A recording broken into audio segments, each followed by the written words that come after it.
What is up, my friends? How are you? Here we go. The live stream of the Eric Zane Show podcast brought to you this time around.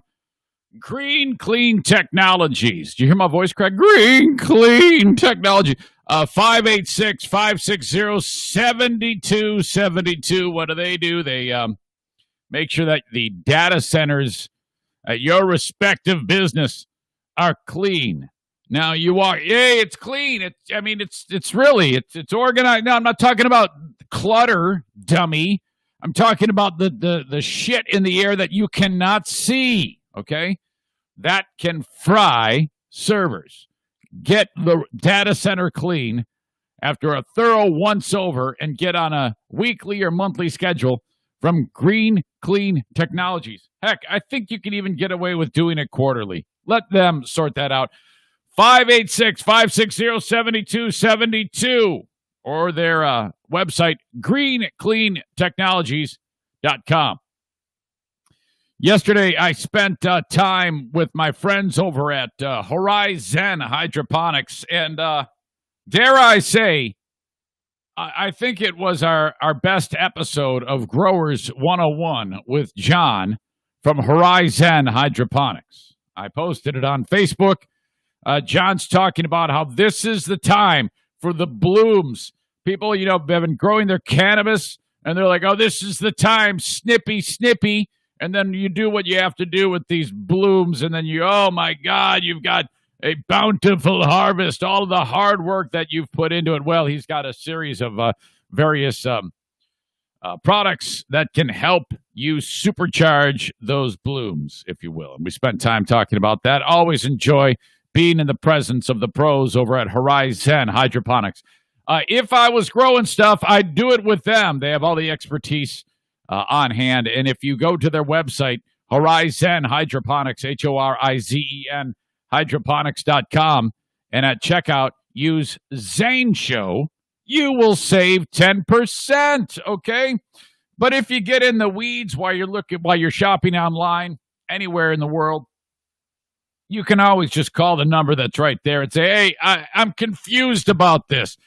You got a very, very quick response time to answer all your questions. It's like combining the best of online purchases and hands-on dealing with the person, dealing with the public. That is that's a fantastic thing at any business. Or just go to the brick and mortar shops or on Alpine and Grand Rapids, Growers Outlet in Byron Center, Lansing, or Kalamazoo. All right, we are off and running.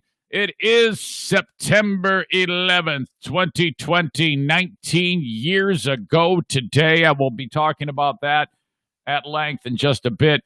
The Eric Zane Show podcast begins now.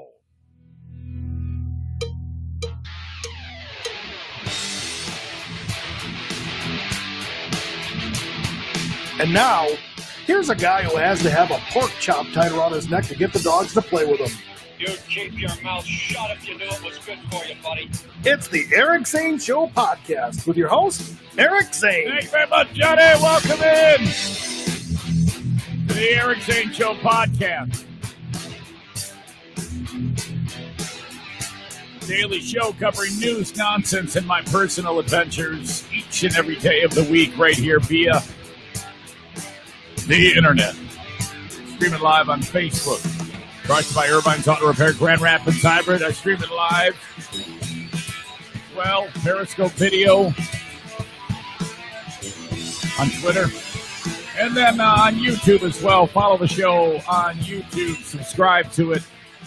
Hit the bell notification. That's when you know I'm up and running. Throw a thumbs up at me, too. I would appreciate that. It helps make the world go round. Okay, yeah, as soon as you for me, I start out the day today, and I'm reminded that it is September 11th when they talk about it on the news, and then it's like, oh my God. And then I continue throughout my day, and then I get to this exact point in time when I say it is the 11th of September, and right away, bammo, right in the face, I am reminded of that day 19 years ago, and without, for me, it seems like such a fresh thing still, and I think that is one of the stark things about that whole date, because we were all traumatized to such a point that it's like burned in there. A whole generation, and then maybe another one will have to come and go before people like have less thoughts like we're all having right now, all of us people who are of age. I mean, in this household, even my kids, Jim was only 6 years old. Jacqueline was 4. Madison wasn't born. So to them, when you say September 11 and you go, hey, it's September 11 today, it still might resonate with them. Like, oh, yeah.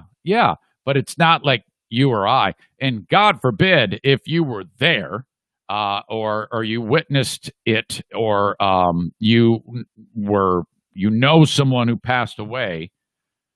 It was. I was in the shadow of New York City in 2002 when it was 1 year removed, because we had moved to Jersey, and so I mean it was still a gigantic pile of debris at that point, and I mean it's tough to sit there and park about thoughts and try to quantify it. All I can tell you is, and I featured this on a best of show recently. I think I had posted something when I was away, and it is you. If this is something, if you love or if you're interested in, and I shouldn't say love, in getting a mindset in a museum setting, that 9/11 museum and memorial is so poignant and perfect. It is a whole day's worth of reflecting, and that whole never forget thing is really, really emphasized there. And it is just as we should never forget any gigantic, traumatic, catastrophic thing. We should never forget World War II or World War I or something, anything that is giant in scope, where a people had to come together with because of a vast amount of loss. It is difficult to put into words, but I think it is important to always acknowledge it at some point, and hopefully that will continue to be a thing for years and generations to come. Big news to share with you on this show today that I am very excited about. Okay, I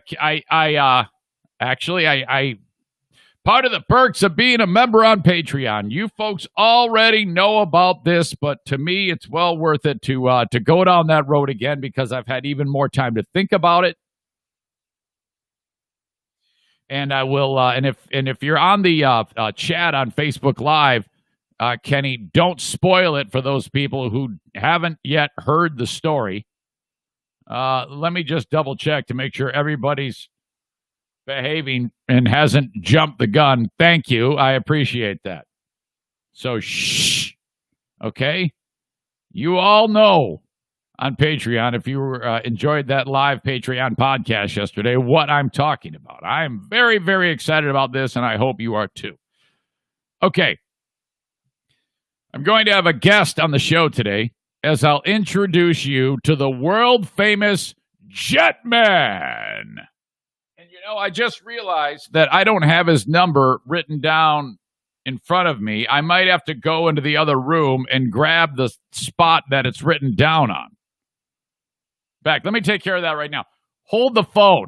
Talk to the dogs. I'll be right back, because I want to make sure I got it. Hang on.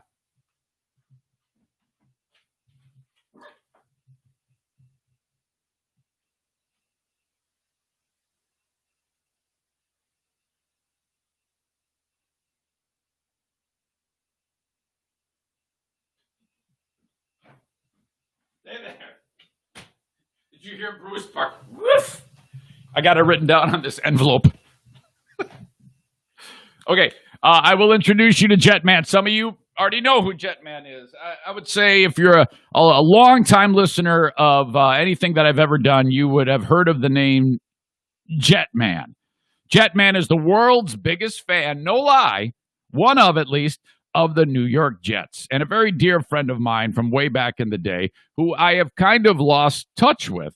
But I did have a conversation with yesterday via video messenger, and it was like, you have anybody like that in your life where you haven't talked in forever, and then the second you start talking to them, it's like boom, you're right back.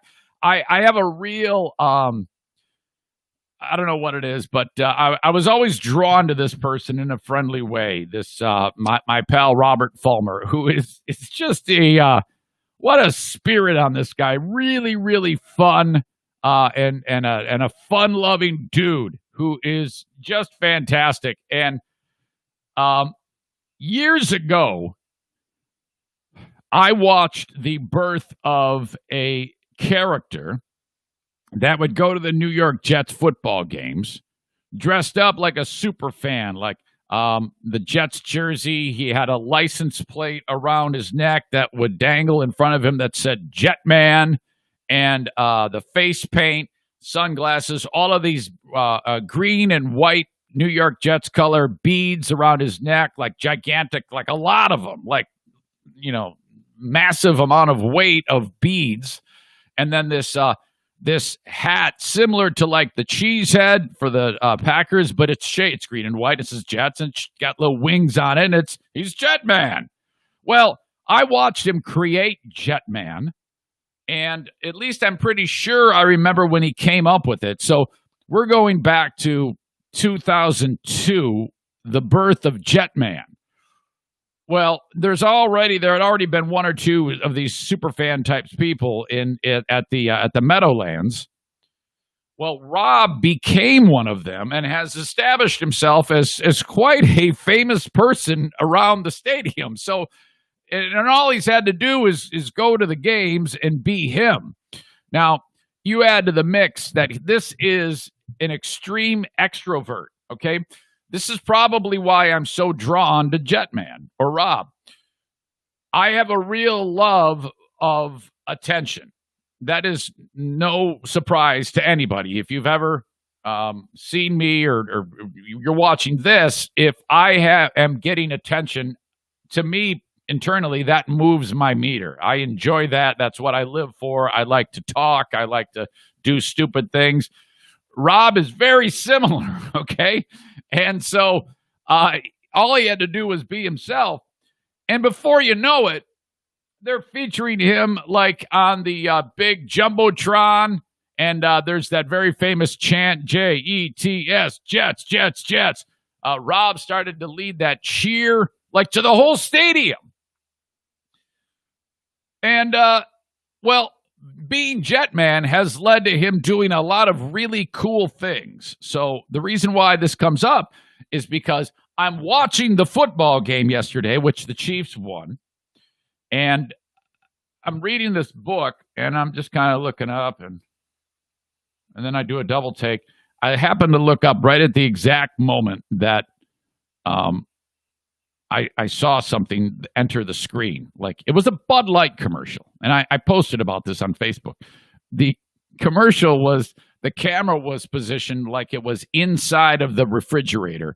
And super fans are outside of the open doors of the refrigerator. And you can see the Bud Light. So you see like the person wearing the Orange Crush gear for the Denver Broncos, and then the red of the Chiefs in their face paint. And then sure as shit, there's fucking Rob on the Bud Light commercial as Jetman. I'm like, son of a bitch. So right away, I'm like, I go to his Facebook, and he's already screenshotted it and put it on there. And I wrote, I saw it. I couldn't believe it. Then I got a hold of him on Messenger, and I said to him, dude, I am so happy right now. I watched the birth of Jetman, and I thought you were crazy. And at the time, you seemed like a Johnny-come-lately because there was already, I think his name is Fireman Ed, the guy who wears the white hat. He's a retired fireman, and he would lead the Jets, Jets, Jets chant. Well, Rob was kind of like doing that too. So there's a million and one things I want to talk to my pal Rob about. And look, you need to understand that my time with Rob has been detailed on this show, in different levels of my show, most specifically when I was with Free Beer and Hot Wings, because we worked together. He was a salesman at the Hawk, 105.7 The Hawk on the Jersey Shore. And he was really good at it, too. And he's still in radio sales in New York City. And so Rob is the guy who is involved with me in my Bruce Springsteen Asbury Park caper, which, I've told this story many, many times. In fact, I think pretty recently I told the story. Well, that was the guy that I was riding down the street with on the bike on the way to the facility. What was it called? Convention Hall, Boardwalk Hall, some shit in Asbury Park. And I think it was Convention Hall. Well, it doesn't matter. And we, oh God, I don't want to tell that whole story all over again, but I'm sure I'll get into it with Rob. Maybe I will end up telling the whole damn story again. Oh my God, we go back, man. We have roots. And there I'm looking at him. He's on TV last night. So I will bring Jetman in on the show. It's going to be a long show today. It's going to be a lot of ground to cover. All right, where am I? Speaking of the New York Jets, a player cut from the team just this week. Isn't deep caca over? Yet another SBA loan scam. Remember, coronavirus, SBA, all these businesses shutting down. So the federal government comes up with this loan program. Well, it didn't take long, probably 1 second before everybody tried to scam the system, or a lot of people tried to scam the system. They've been tracking them down one by one. There's been a lot of, basically what they did was they opened it up so that you could very quickly get access to money to keep your business from going under. And assholes try to take advantage of that. And then the feds are like, we'll track down the bad guys after the fact. We know what the fuck to do, and they are. So that is a very, very good thing. A bizarre story to detail is some crazy lady in Spain is sentenced for trying to frame an ex-boyfriend for abuse. You hear about this from time to time. The lady says, oh, yeah, he beat the shit out of me. Oh, my God. I'm trying to get the guy locked up. When in reality, nothing like that happened. It turns out she really tried hard to abuse herself. And she did it herself. She injured herself and everything. The guy was like asleep in his house. He had no idea what was going on. She tried to frame the guy. This happened back in 2016, but it just comes to light because she was just sentenced just a handful of days ago. But wait until you hear what she did to herself. Man, did she go the extra mile. Okay, let me check. I got to check one thing to see if Throat/Dale. No, he hasn't gotten back to me. And I want to talk to Throat/Dale today. It's a big weekend for Dale. If you've listened to the show for any amount of time, you know exactly who Throat/Dale is. His story for decades locked up he was just a prolific drug dealer here in the in the Muskegon and beyond areas of West Michigan. One of the best of all time. One of the best drug dealers of all time. And, got in big, big trouble. Paid his debt to society. And at some point, the message finally got through to him that he has got to take his energy and exuberance to do a good job and transform that into a different mindset of actually working legitimately. So he's done that, and it started with his internal issue of his own sobriety, and he has done it. He's doing it right now. He's a regular attender of his meetings, and he does all the necessary things, and his personal responsibility level is absolutely high. I don't know how he has done it. It's been like a miracle, and I give him tons of credit and love, like a brother. And, Dale met a very, very nice lady in one of these meetings who was also putting it back together, and she has. And together they became a team, and they get married this weekend. Holy shit. And yours truly is the officiant for the ceremony. And you will be able to watch it on Facebook Live unless we have some type of issue with data being able to, you know how it is. Sometimes you get in an area that doesn't have it. I'm not saying that it won't, but I guess it could happen. So that is what is in store. So I'm hoping to get a hold of Dale. All right. But first, my gosh, yesterday I did yet another edition of the Eric and Ben podcast. That is a placeholder name. We don't yet have a name for the show. And, man, I feel a lot better about how it went. The chemistry is returning. I think that there generally was an underlying chemistry between us. So it wasn't hard to make it at least serviceable, listenable. That was my goal of the first one. And in my opinion, I mean, you all were like, oh, it was great. But I'm a terrible critic of me. And I thought the first one was a shit show. But everybody seemed to like it. I got a lot of positive feedback, my God. And this week was a little bit more comfortable. I felt a lot better about it. Okay, some hiccups technically on my part. We had an issue with the microphones at first. I apologize for that. But on the audio podcast, you won't be able to detect anything at all. Kept getting interrupted. No big deal. All in all, feeling good.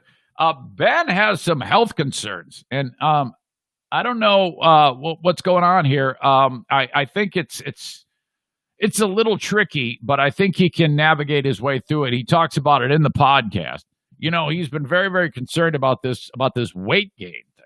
Okay, he's busting out at the seams. He's like a WWE wrestler size now, and he should not be. He's probably 55 pounds overweight, and he hates it. And it's so crazy that in this room where it's still warm in here at that time of the day, he's wearing a hoodie because he doesn't want you to see his tits.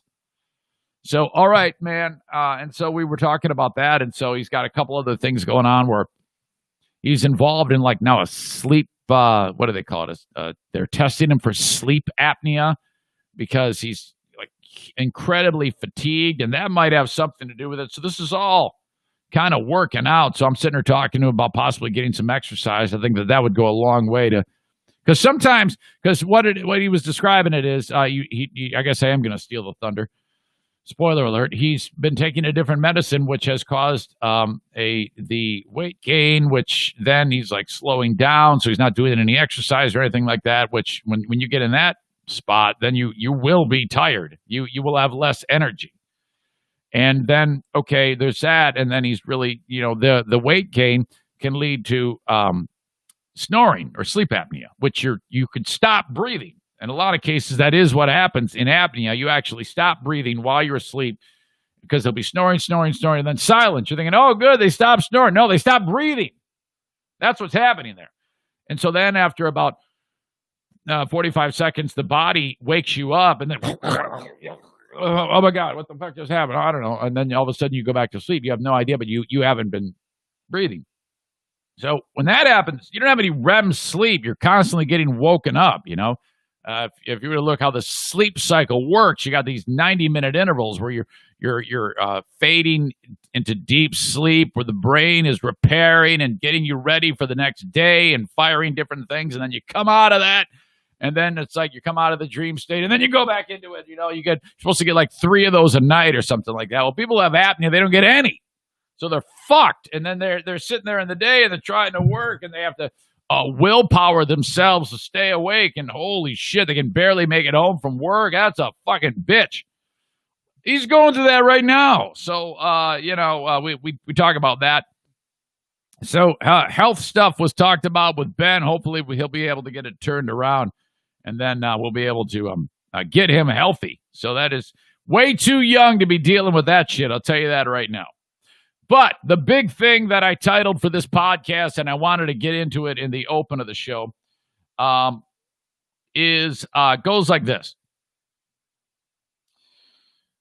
I got a call yesterday from the folks at UCLA about the kidney, okay? And the lady I'm talking to, she is my nurse coordinator. She's the person in charge.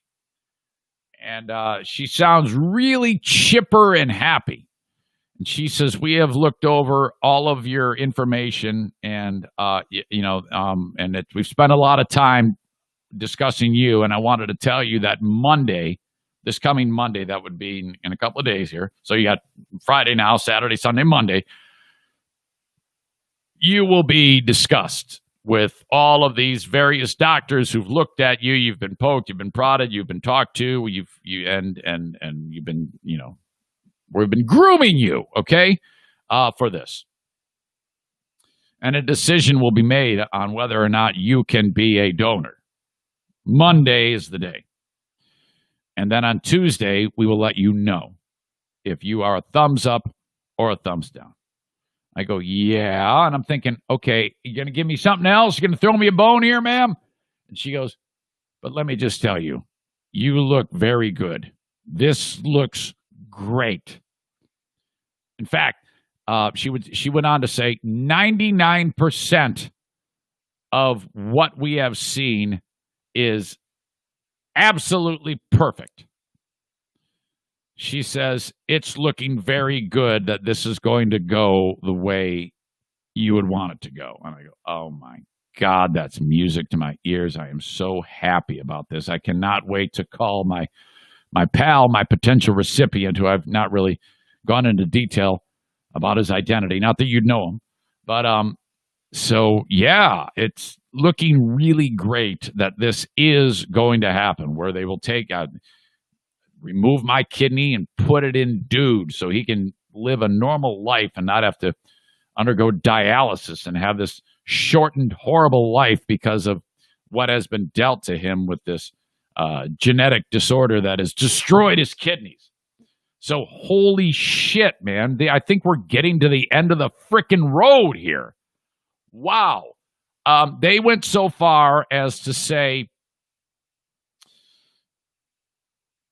when the time is right, how is your schedule to get out here? I go, look, the time it takes you to get a ticket and the time it takes me to pack up my podcasting shit and throw some clothes in, I didn't say that, throw some clothes in a suitcase is it. I'm good.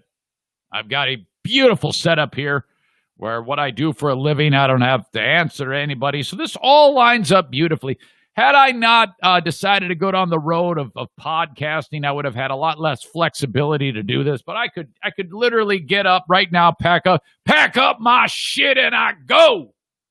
I head out on the back door and down the streets I go. So yeah. Oh my God. And Diana, so Diana's like, well, look, it's not so easy for me. I go, look, yeah, I know, but you can do this. I go, it isn't, I don't think it's going to happen like in a day or a week or even a month. But in a few months, I'm guessing end of the year time, beginning of the year time, I'll be taking a trip to California. California, here I come. Back to the place I forget the words of that. All right, so that's it. More on health of what I am doing, because remember I said 99% of what they see on me is fantastic. Well, there's the 1%, and I'll explain that problem and what I am doing about it. I'll get to that after I talk to Jetman, but I promised I would talk to Jetman at about this time. So I got to make some... you know what else I need to talk about that I didn't detail in the intro here? There's a guy by the name of Skip Bayless, who a lot of you have seen. He one of those counterpoint sports talk TV shows. He does one. I don't know. I forget the name of the show. It might be Undisputed or something like that, with Shannon Sharp. The topic was Dak Prescott, who is a really good football player for the Dallas Cowboys, quarterback. Prescott has had a rough go, very, very close with his mother, and she passed. I mean, this is There's a great, great story about the bond between him and his mom. Well, she died of cancer, and that hurt him very, very deeply, and it hurt his brother. And then the story broke that his brother died. I said, "Wow, what the hell happened?" And then just recently, it was revealed he actually committed suicide. The brother. Well, Prescott recently talked about how, you had these gigantic things happen to him, dealing with the passing of mom, then the crazy story about his brother taking his own life, and then he added into it the pandemic. It really threw him for a loop. You have these enormous stressors that affect people, and that what those do is they eat away at you in particular ways that sometimes you don't even know it. And one of the nice people who reached out to me, who suffers from anxiety, when about 2 weeks ago, when I detailed how I had a terrible, terrible time, someone said, sometimes you try to put a fine point as to what's causing your stress or your trouble, and you don't even realize it. While I might be worried about the future of me and this podcast, what could have led me to that would have been sudden death of brother-in-law, sudden moving in of other brother-in-law. These are all gigantic things that occur in a person's life that can mess with you in ways that we're not really sure about. And when I talked about that, by the way, I got so much response from people. I mean, it's like people were like, "Man, I'm so glad you talked about that because it sounds like you're describing me, Eric." I was like, son of a bitch. Did I really? I really hit the nail on the head, I guess, because a lot of people were able to relate to it. And it turned out to be quite a poignant thing because all I did was off the cuff, kind of like, "Oh my God, I had a terrible panic-filled night. Oh my God, this is terrible. I couldn't sleep." And then I wake up and poof, it's gone. And so that's like the little glitch in my matrix, my disturbance in the force that I deal with. Well, Prescott deals with that too, probably, and everybody's different. And he talked about depression. Well, now where do you go from that? And fucking Shannon Sharp, he's all right. He's like, "Man, this is incredible that he came out and talked about this." Well, Skip Bayless is such an asshole.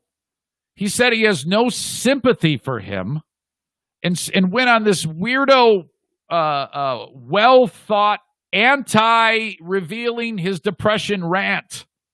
Because Dak Prescott said, "I'm suffering from depression, and I want to talk about it," or "I did suffer from depression," or something like that. They'll detail it.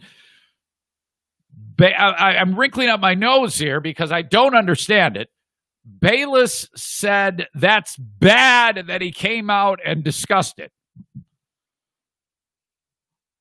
I don't know. I try to give people the benefit of the doubt, but what the fuck are you talking about? Ugh. All right, I got Jetman coming up in just a second here. Don't forget, Great Legs Winery, Brewery, Distillery. We will be there next Friday, 1 week from today. They're located on East Lakewood Boulevard, across from the luxurious, in Holland, Michigan, across from the luxurious Windmill Mobile Home Park. 7 p.m. This is an informal Eric Zane Show podcast. Socially distant gathering. Wear your mask. Be socially distant. Those are the rules. Wear your mask. Be socially distant. Drink all the wine. Drink all the beer. Drink all the grappa. Get into the car with your DD and go home. 7 p.m. we start. I'll see you there. Kent County Health Department, they would love you to get vaccinated for the flu. They would love you to get your kids vaccinated of all the important vaccinations that they need. Okay? Reach out to the Kent County Health Department about how you can get this taken care of free of charge. accesskent.com/health. Got a mortgage person, a mortgage team to help you. That is the Mario Flores Lakeshore team of Van Dyke Mortgage. NMLS number 3035. Call up Mario at his desk. Wish him a belated happy birthday. 231-332-6505 for the Mario Flores Lakeshore team of Van Dyke Mortgage. And, my show is heard I hate to say everywhere in the world, because not everyone in the world, or not in all parts of the world, is it has the capability of being heard everywhere in the world. Far from it. It doesn't matter where you are, where you listen from. If you're thinking about a mortgage, first time or 10th time, doesn't matter. No matter where you are, you can call the Mario Flores Lakeshore team of Van Dyke Mortgage. Please do, and mention my name. As I want you to mention my name when you go to Metalworks, the Metalworks Body Shop. They sponsor the studio. Thank you to Metalworks Body Shop. Online at metalworksbodyshop.com, and you can get to their website by going to my website and clicking on their logo. It'll take you actually to their Facebook page. I want you to check them out. If you crack up the camper, travel trailer, fifth wheel, or mobile motor home, not mobile home. I guess mobile home. If you can get it over there, they've got a big enough spray booth. They will be able to help you at Metalworks Body Shop. They also do cars and boats too, but that's not like their bread and butter. All right, let me make sure I got my man here. Bringing Jetman into the fold.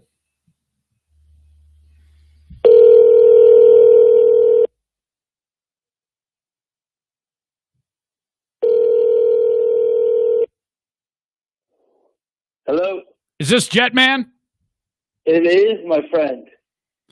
When I talked to you yesterday, my first words are, "You have made me so happy." It's crazy, right?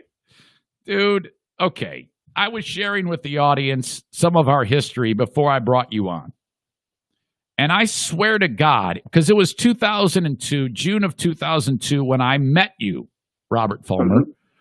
You were working sales, selling it out of the trunk of your car. Pat Collins was the sales boss, the legendary Pat Collins, who has been talked about many times over the years on all of my shows. And I Rob, am I understanding this correctly, that I saw the origination, the genesis of Jetman back then? Yeah, that's when it all started. I've always been a fan, obviously, my whole life, but it just became this bigger passion for me. And right around 2002, 2003, I started, wearing a little thing here and there, a crazy hat, a jacket, it started getting bigger and bigger. And then I moved to New Hampshire, where you're in Patriot country, and a bunch of friends got tickets for the Jets Patriots game. And I said, you know what, I'm going to go decked out. I started wearing all this Jet stuff, like really crazy. Right. And I got abused at the game, abused. And I said, you know what, I'm going to go big and go home. And that's when I bought a cape, and I did the whole thing. So it just morphed into something I never thought it would morph into, and it's been fun. I mean, it's just been great. So last time I spoke to you one time when I did a commercial for Samsung back in 2006. You guys helped promote me and helped me win that, and it's been a great experience so far. Yeah, because we were doing the radio thing, and you, Samsung was looking like for super fans for every team or something like that, or the super fan. Yeah, they had a contest of how I see it, and they did a commercial, and then they had a nationwide contest, and you guys helped me, and I mean, if you and I talked about all the stories that we have together, I think your podcast would be really, really long, because we had a blast, man. Yeah. We had so much. I tell you stories all the time. Like I always say, you had to be there. Eric Zane and I were on a bike, and he was on the handlebars. I tell the stories all the time. Oh my God. I tell that story to so many people, Rob, about the Springsteen Asbury Park adventure. And a lot of times they don't believe it, because the way it seemed like a movie, Rob, when we were living that moment. Yeah, no one believes how it happened. As soon as I'm like, it's exactly how it happened. Eric Zane, I'll never forget, he turned to me and said, "Act like you belong." And I was like, okay, and we did. And we yeah, and I remember, because we were at the Stone Pony where Bruce Springsteen had cut his teeth, and it was the release of the album called The Rising, which was huge because it had a lot to do with September 11th. And it was Was it the summer of our first year or second year that we did this? I believe that was the summer of the first year you guys were broadcasting live from the Pony. And I got this bike, and I said, I'm going down. I need to see this concert. And you said, I'll come with you. I said, hop on. Yeah, so we literally stole a bike, and so we wind up, and you had a nice shirt and a tie, and we had these lanyards around our neck that didn't mean anything. They just said 105.7 The Hawk on them, and so it all worked out that the guy who was working the door, he saw. You and I were having a conversation and not paying attention. Had we looked suspicious, somebody might have said something. But you and I both noticed as we were 15 feet from the entrance of the facility that the gentleman who was security opened the door for us. Correct. Yeah. So let us right in like we were a VIP. That's when the words were said, act like you belong. And we just walked right in. And then that feeling that overcame us when we realized we were alone.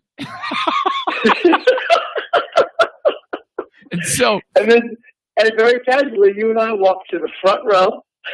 Yes, and we're like, so there's no one in. What's it called? Convention Hall? Is that the name of the place?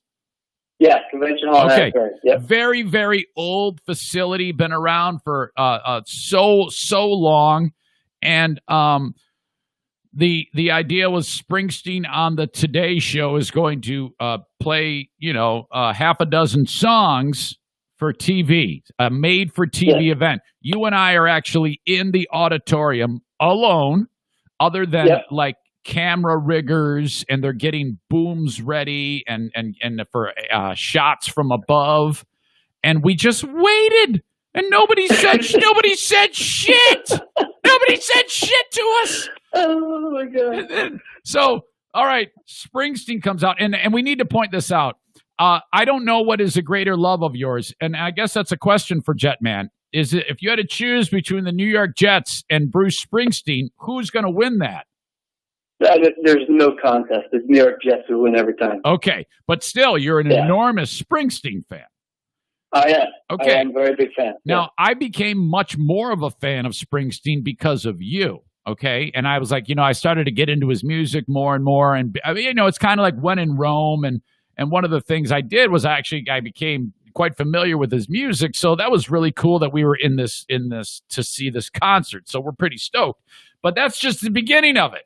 That's just the beginning of the beauty of this, because the whole band comes out. You and I watch this, and it's at this point that where the camera is zooming in on us, and more about why it's important that our faces were seen on TV in a second for this story. And I know I'm retelling this for like the 100th time, but it's still worth it because I love telling this damn story, Rob. I love it too. Oh my God. So we see the whole damn concert, and then they are instructing everybody to file out of Convention Hall. And I remember that everybody was like turning right to leave, and you and I turned left. And again, we're completely alone. Okay. And so then we drifted out onto the balcony. Yes. So this is over the beach in Asbury. It's a beautiful setting. In fact, I didn't realize that Asbury had a revitalization. It's really a fantastic place now, if I'm understanding. Oh, it's beautiful. I mean, restaurants, hotels, it's amazing down there. That's nice. That's nice, because it wasn't back then. It was very rough. Yeah, no, it's beautiful now. Okay, so Rob and I are on this balcony, and we notice that there's all of these tables of food. It was the hospitality for the band. Okay, so I remember you grabbed an apple. I grabbed a donut, and I put it on a plate, and I started eating an apple. So we then we are eating the food, and there is this what do you call it? On the balcony, there's a railing, and we're leaning on it, looking at all the beachgoers and people who are hoping for a glimpse, maybe somehow by chance, of Bruce and the E Street Band. We are looking out to the sand and the ocean. We don't see anything behind us because we don't have eyes in the back of our head. But then we noticed that on the beach. I mean, there's hundreds of people, thousands of people. Thousands. We notice them start to now. You must understand, ladies and gentlemen, Asbury Park, New Jersey, to Springsteen is Liverpool to the Beatles. Okay. Oh yeah. This is sacred ground for a legend. So much so that the night before there was a sound check, and I remember Springsteen drove out with his wife. He actually parked his car within the hall and he drove it out. And I remember the image of people chasing the car, like running down the street after the car just to get a glimpse of the guy. So it's huge. We notice everybody on the beach is scurrying and moving, and then they're pointing and waving and they're running towards us. And Rob and I are like, what the fuck is going on? We don't have any idea what the fuck is happening. And then, Rob, you and I turn around. And there is not only the band, I mean, everybody. Bruce, little Steven, Clarence, Patty, Gary Talent. The whole gang is there. We're like, holy shit. And we turned around and we both shook his hand. Now, do you remember, about 6 months to a year prior to that, I actually went to Gary Talent, the bass player's niece's wedding. I know his niece. Yeah. And I met him there. Now, not that he remembered that, but after they waved to the fans, I said, Eric, come on, I got this. And I went over to him and I go, Gary, remember me? I met you at your niece's wedding, Kelly's wedding. And he's like, oh my God, hi. This is my friend Eric. That's right, Gary Talent. Holy shit. Yeah, we're going. We're going. This is Eric. This is Gary Talent. How are you? Yeah. Now, what's also historic about this whole thing, where everything fell into place so beautifully with Jetman, just prior to Springsteen and the band coming out, you and I heard somebody yell, hey! And we thought, this is it. This is it. We're busted. We're fucked. And then we look, and there's some big dude, and he goes, no eating on camera. On camera, exactly. So Rob puts the apple down, and we're like, on camera? What the fuck are you talking about? And then, sure enough, it all goes down. Now, okay, so all of this, and then remember, we had the cameras at Boardwalk or at Convention Hall during the concert. We had the guy saying no eating on camera. It's at this point it dawns on me. I'm recording via VHS tape the whole Today Show back home. Yeah. Okay. And all of this can be proven because we have the tape. From the concert itself, there's camera angles zooming in, and you and I are in the middle waving at the fucking thing. Oh my God, yeah. It was the craziest thing. And then the moment on the balcony, the camera shot was from across the beach. And they went to that camera, and you can see Rob eating the fucking apple on the camera. Oh, dude. Oh, my God. Oh, shit. Oh, good stuff, man. That is one of the best stories. Yes. And then we just kind of left when we were bored. I mean, we'd done everything. Nobody kicked us out. We were fucking part of the show.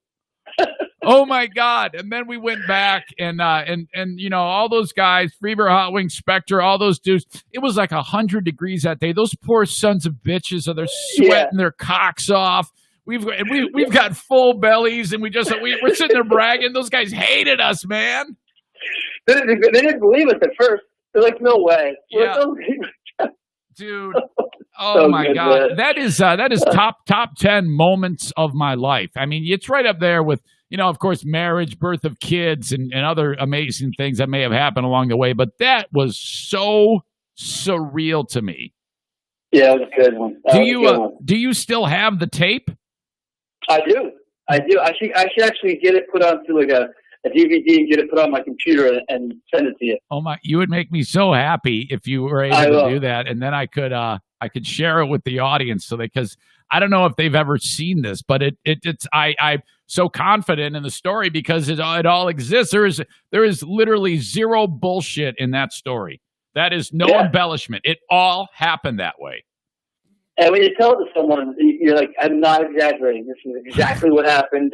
I mean, it was like, it was one for the books. It'll never happen again. No. That's for sure. But Rob, that's not, I mean, we had so many adventures and capers in actually quite a short amount of time. I was telling the audience about how I kind of really gravitated towards you. We seem very similar in the whole attention seeking thing. We love that. And, you know, I say that, and some people look at that as a flaw, but I don't think it is at all. It's just fun. It's just fun to do fun things and do great things like this. And that's where Jetman kind of came into play for you. You know, it was one of those things. I like the attention, of course, but I like making people laugh.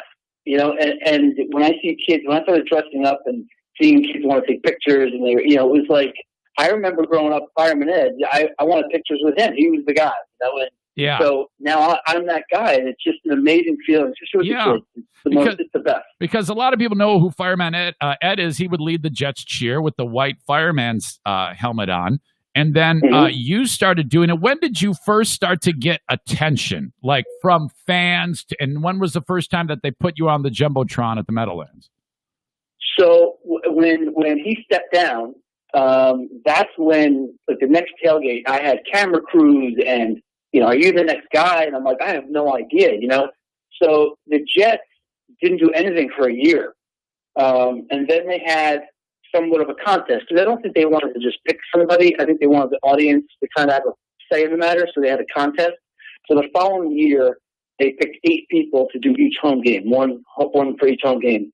And I was able to do the Monday night game, second week of the season against Chicago Bears. And I will tell you, when I stood up there for the first time, you know, you say, make some noise, you get everybody up, you have 80,000 people screaming. And I will never forget when I put my hands out to quiet them down. Yeah, because that's how you do it. You gotta calm the crowd down, and then they get really quiet. Yeah. And then you spell out.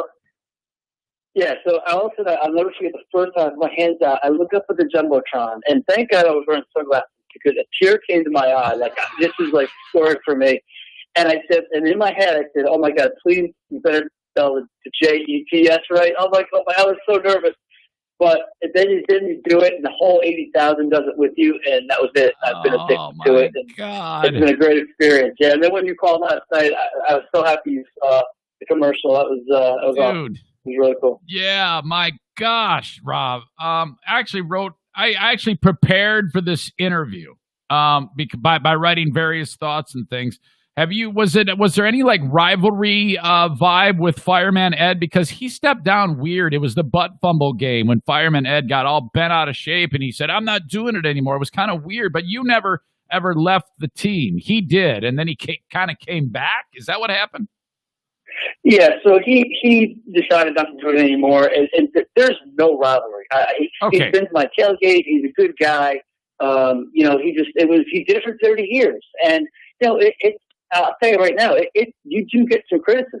When you go, like when I have other fans, you know, the Dolphin fans or Patriot fans, even in our stadium, they just want to abuse you because they want to be like, hey, I kicked Jetman's ass, or you know, they want to antagonize you to start a fight. It's not, sometimes it's crazy. So, and he did it for a very long time, and he just needed a break. So he stepped down, and I have nothing but respect for the guy. Right. And then he came back last year, and we did it together. We did like a split screen. So there's no animosity whatsoever. The guy did it for 30 years. He's a legend. So there's that historic angle to it about Fireman Ed. So that is really really cool. Can you explain how it went down with being in the Bud Light commercial on the football game last night that I saw you on? Yeah. So about 3 weeks ago, maybe a month ago, I got a phone call from the Jets. Bud Light had reached out to them saying, you know, we want a crazy fan, and so they recommended me, which was really nice of them.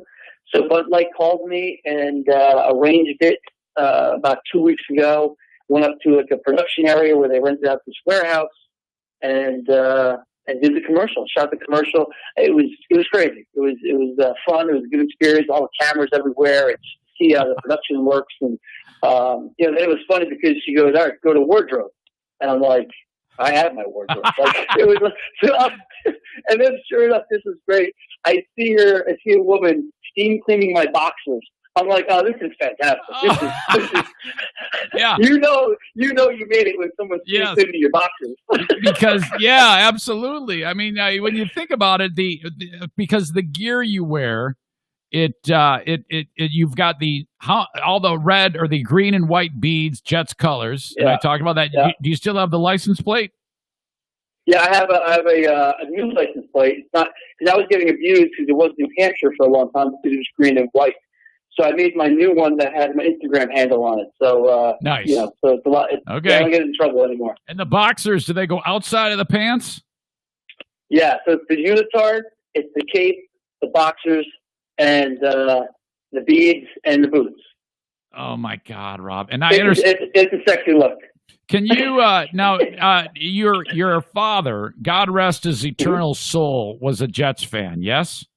Yes. And that is why that sweet man got you into the Jets, right? He was a big Jets and Mets fan, and I just grew up that way. And my dad always taught me, no matter what, you go down with your team, and he always said, "Go big or go home." And I do that chant every time. There's not a time I don't do it that I don't think about him, because we did it when I was a kid, my whole life with him. So it's just to be able to do it now and know that kids are going to be talking about how they did it with their dad. It's just the most amazing thing for me. Talk about Jet Boy. Your son is involved. Yeah. It's funny because at first, when you have a son and he's like, 5 or 6, he's kind of embarrassed by the whole Jetman thing. He goes, what are you doing? And I'll never forget the first game that we went to, and I said, I'm going to go change. And he looked at me like, oh my God, Dad, please don't do this. And I changed. And when I got out of the video where I changed in a van at the time, I got out and all these kids wanted pictures with me. And my son was like, oh my God, this is the coolest thing ever. This is, so he gravitated to it a little bit. And to this day, it was last night, I was on TV. He didn't care. He's a test. Who cares? But he's calling in school today, this morning, going, "Yeah, my dad was on a commercial last night." Yeah, he plays it really cool. Very humble at my house. That Jetman is just another person. I'm just Dad. Son of a bitch, man. I remember one time the old Hawk Studios. It was in that dumpy place in Jackson. You remember at 105.7 they had that little hole in the wall place. It was Howell. Oh, was it Howell? It was Howell. Okay. Yeah. With the roosters out front. Yes. Oh my God. I mean that was the genesis of the Free Beer and Hot Wings show. We had left Knoxville, and we this guy Jim Spector hired us for the station 105.7 The Hawk, and it was kind of owned by this kind of like this eccentric dude named Lou, who was just he always had these wild, nutty ideas, but sure enough, one of his nutty ideas was to put this rock station on the air. And we were the guys, and everybody. What did you think when you heard there was a show coming to town that you would be selling on this radio station called the Free Beer and Hot Wings Show? At first you're like, what kind of show is this? You have no idea. But as you know, when we all met, we clicked. We went to dinner all the time. You guys are real. You especially you're funny off air, on air. You're so much fun to be around, and that's why we had so much fun, because your wives, none of your wives were in town yet, so you guys were like 3 bachelors, you had nothing to do, so we went out all the time and had a blast, so really quickly the show boomed. I mean, it boomed. And I will never forget when you guys decided to move back to Michigan. I'm like, this is over, man. We were printing money. I mean, we were having a good time. We made a lot of money.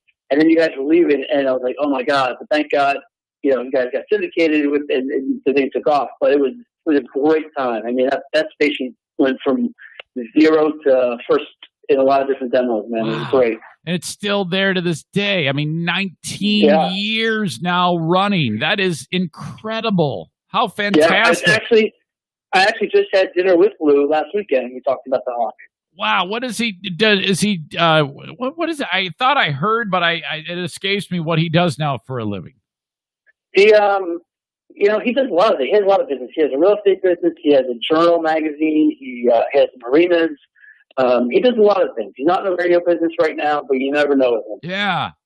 Wow. That is really something, man. I never thought that I would look back on our time as so long ago. You know, it doesn't seem like that long ago, but it was, and it's just a lot of great memories, and Yeah.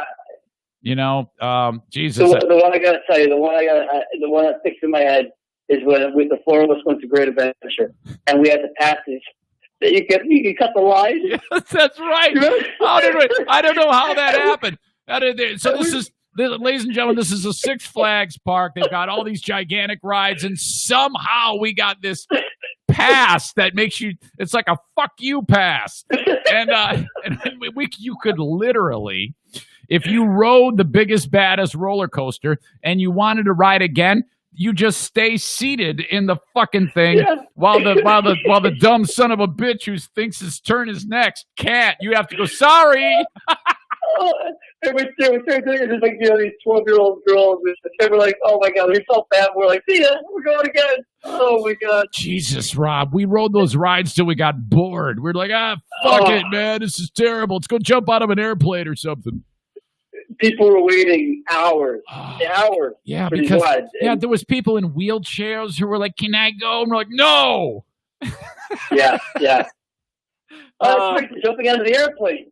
Oh my God, I forgot about that. Yeah, I mean, there's a lot of things. Oh, there's so many fun things. I didn't know you did that. You actually did jump out of an airplane? Of course. I don't remember that one. I do everything. I did it when I was at the Hawk, actually. Shit, I have no memory of that. Oh my God. Yeah, but guess what? Now, guess what I started doing? You'd be impressed. I started running. Well, that's interesting because when I saw you on the video, I go, this guy looks like he's ready to go 10 rounds with the champ. You look lean and mean, Rob. I lost, since COVID, I lost like 40 pounds. Wow. That is exciting. And not that you weren't really struggling with your weight, but now you look like you're fucking 22 years old. I was ready for Unistart season, and now I'm not even going to wear it for the games. Nice. You got any goals of races once we get back to normal that you want to run? I do. Yesterday was the first time I ran a half marathon. I ran 13.1 miles last night, and I can't believe I did it. But yeah, I definitely want to do.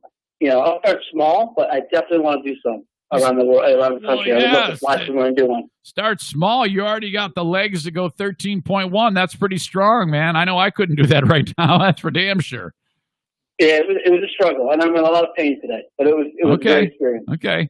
Well, dude, I've really, really enjoyed talking to you and sharing your wonderful personality with the audience. And it's only because of this podcast that we can really, really drill down and so that to get them to know you. But I don't want you to be a stranger. I think that commercial reconnected us, Rob. It's always been spectacular because you got someone who is a lifelong pal. When the second you see them, you can have that chemistry. You know what I mean? It's not awkward in any way. It's fucking love. It's great, man. Well, I loved last night when you called me. I answered it, and we didn't have to talk. We didn't say a word. We just laughed. We just started laughing. It was so great. It was awesome. Hey, I started to talk to Greg a little bit, Freebeer. We had gotten off the rails quite a bit, and that things were shitty for a long time, but we have a nice cordial dialogue, so who knows? Good. Maybe we'll be able to patch that up as the years pass. So. Well, you guys were amazing together, so hopefully you can. Oh, it was quite a time, man. I look back on that so fondly. So excellent. Well, look, I thank you. I know you're busy. I know you got to go knock them dead, do some radio sales, do your thing in New York City. Are you actually going to, because you don't go into the radio station yet, do you? No, we're not. We're still working from home. We'll probably go back after January 1. Okay. All right. Well, good luck with that, man. I know it's tough. Radio's been just socked right in the face with this whole thing, but I know if anybody can pull through, you can. Thank you, man. Thank you. It was good talking to you. I love you. Tell your wife I said hello to your family. Likewise. Give my best to the family. Okay. All right. There you go. Thank you, man. I'll talk to you soon. There you go. The world famous Jetman. Oh God, he actually made me cry when he started to talk about how it made him feel as about his dad and shit like that. Because Rob lost his dad when he was a kid, man. Oh man, so cool. Shit, can't believe a Bud Light commercial made all of that happen. My gosh. Jetman! Okay, I've got a lot more to talk about on this show, including I need to introduce you to the most boring book in America that is hopefully going to help me live a long, long life with just one kidney. Damn it, kidney. After the news I talked about not that long ago before Jetman joined us about it's looking very, very good that I will be minus one kidney in a matter of months, as it will be my very, very healthy, strong kidney will be removed from my body. I'll get the final confirmation Tuesday, but my nurse liaison said, Eric, it looks great. It looks great. You're 99% of what makes you is awesome. There is 1% that they are concerned about. And that's where the world's most boring book that you would never probably read unless I told you to read it will come into play. So hang tight. Okay. As you know, all of this nonsense that I do where I sit in front of a camera and a microphone and do my thing, it does keep the lights on. I'm very fortunate. But one of the ways I also do that is by doing cameos. I've gotten pretty good at this. I'm not going to lie. In fact, I think I am the best in the whole planet. Everybody in Cameo sucks compared to me because what they do when you reach out to whoever, whatever semi-famous or once famous or famous but broke person, when they do a cameo, they sit there and they basically read what the person has them say. I don't do any of that shit. I use that as a template. Basically, people hire me and say, hey, I want you to do a shout out to my buddy Ryan. He's getting married and he's an asshole, so would you roast him? All right, sounds good. And I'm just flat out the best at it. There is no one better. Find anybody better. Go to cameo.com/Eric Zane and see what I do. Okay? I'm really great. I'm the best. And then go to any one of those other schmucks and see the boring shit that those assholes do and charge you $200 for. Fuck that. I charge you $15 because I'm just a loser, but that does help keep the lights on for my pathetic ass. Cameo.com/Eric Zane if you need anything like that. Or if you need me to be nice, I can do that. Eric, this is for a second grader who loves you. Will you please show your puppy dogs and say hi to him and make him feel good? All right, great. So Cameo.com/Eric Zane. I've got a managed IT service provider for this show known as Blue Frost IT. Now, they're around here in West Michigan, and they service their customers either remotely or in person because IT is key in this business world that we are in, especially with so many businesses working from home. Blue Frost IT takes care of all of your IT needs. 616-200-8550 is their number. They're online at bluefrostit.com. They're the best, okay? If you have a managed IT service provider, that's fine. Keep using them for now. But do call Blue Frost IT and do pick their brain about how they are better than what you currently have and how you can save money. And if you have no managed IT service provider, what are you waiting for? Don't be a dumbass. Your shit's going to blow up one day, and you're going to be like, what do I do? Well, yeah, now you got to start from scratch. You don't want that. You want these guys ready to go, already familiar with your setup, and can, in an instant, log on, take over your computer, and figure out what the problem is. Blue Frost IT, 616-200-8550. Okay, that's for business. This is for fun. This is for fighting. This is for fun. What movie was that? This is my, what is that? Full Metal Jacket? This is my pecker. This is my gun. This is my rifle. This is my gun. This is for fighting. This is for fun. And they're like walking around the barracks holding their dicks and their rifle. Sergeant Joker. Yeah. What my problem is, man. That's the ADD. Whenever that happens, that's the ADD taking over. TC Paintball. This is for fun. Okay. And for fighting, because we have a paintball event coming up in under 1 month, October 3rd, Saturday, 4 p.m., TC Paintball Grand Rapids. The Eric Zane Show podcast, Paintball War number 10. Oh, my God, we killed Kenny. Kenny is going to come up from Nashville, beloved listener of the show and friend of all of ours, and bringing his family, his son Derek. We're going to shoot the hell out of him. We're going to shoot the hell out of Kenny. His daughter, I don't think she's going to play. She doesn't want to get welted up. And then the really young daughter, no way is she going to play. She's going to watch us shoot up Derek and Kenny. We'll be playing outdoors, and I want you to join us, okay? $35 gets you the gun, the paintballs, the 500 paint shots, I should say, and the mask, unless you got your own gear. $35 also covers the field time. We'll be playing on the airball field with the inflatable things that you're hiding behind, and then the tactical village, which is set up like friggin' Juarez, Mexico. You're peeking around the corner, look, you pop, pop, pop, and then all of a sudden, whammo, right in the face, you get hit by one. Maybe a little capture the flag going on. We'll do the battle royale. I would love to have 30 on 1. Rick, who we have been lighting his ass up, the professional paintball player and owner of TC Paintball. All of us take on Rick, and he usually takes out 2/3 of the field, but he hasn't won in several editions of the Eric Zane Show podcast Paintball Wars series. Okay. Sign up. Well, you don't have to sign up. I take that back. Just let me know that you're coming by sending me an email, eric@ericzaneshow.com, okay? And then let me know. I need a head count. And if you've already sent me because I forget who the hell has sent them, make sure you write in the subject line, Paintball War 10, so that I can get an idea of who actually is coming. All right, there you go. Excuse me. I normally turn down the mic when I cough like that. What is in my hands? Remember I told you, my nurse said, you're 99% perfect candidate, 1% not perfect candidate.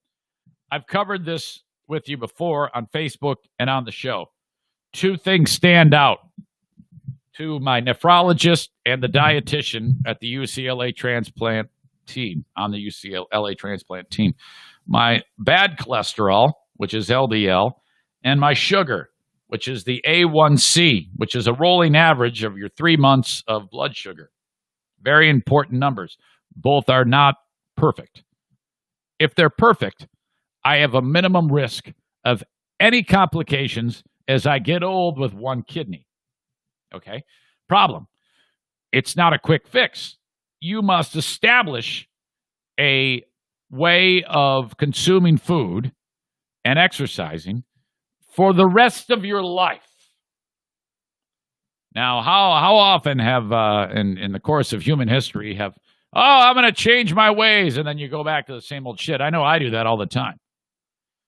And as you know, I love sugar cereal. I love shit that's not good for me. I love a lot of breads and starches and refined white flour shit bread like that. And oh boy, that all leads to that A1C number getting a little bit high. You don't want that. And considering the fact that I am genetically predisposed to diabetes because my father has it, well, you don't want to be the guy with 2 kidneys getting diabetes. And you sure as fuck don't want to be the guy with 1 kidney and having diabetes. That is a number 1 risk for complications from this procedure, this surgery, is to come up down with diabetes, because that's a huge stress on 2 kidneys, let alone 1 kidney. You don't want to be that guy. And then with an LDL number, mine, of 144, you're not getting to the point where you need to take medicine, but you need to get that down. 20% of LDL number is affected by what you eat. The other 80% is genetics. If your LDL gets too high, you have it leads to higher blood pressure. That leads to a problem with your 1 kidney. No way. Can't have it. As it turns out, my blood pressure is perfect right now. So this is all preventative, what I'm about to talk to you about right now. Preventative. And I bring it up because we all have different things that are, well, first of all, you're interested because you're kind and you're sweet. But we all have fucked up shit about us that we do, that if we, kind of wrapped our mind around, we could live a lot longer, And I think that's what, who wouldn't want that, So that's the other part of this.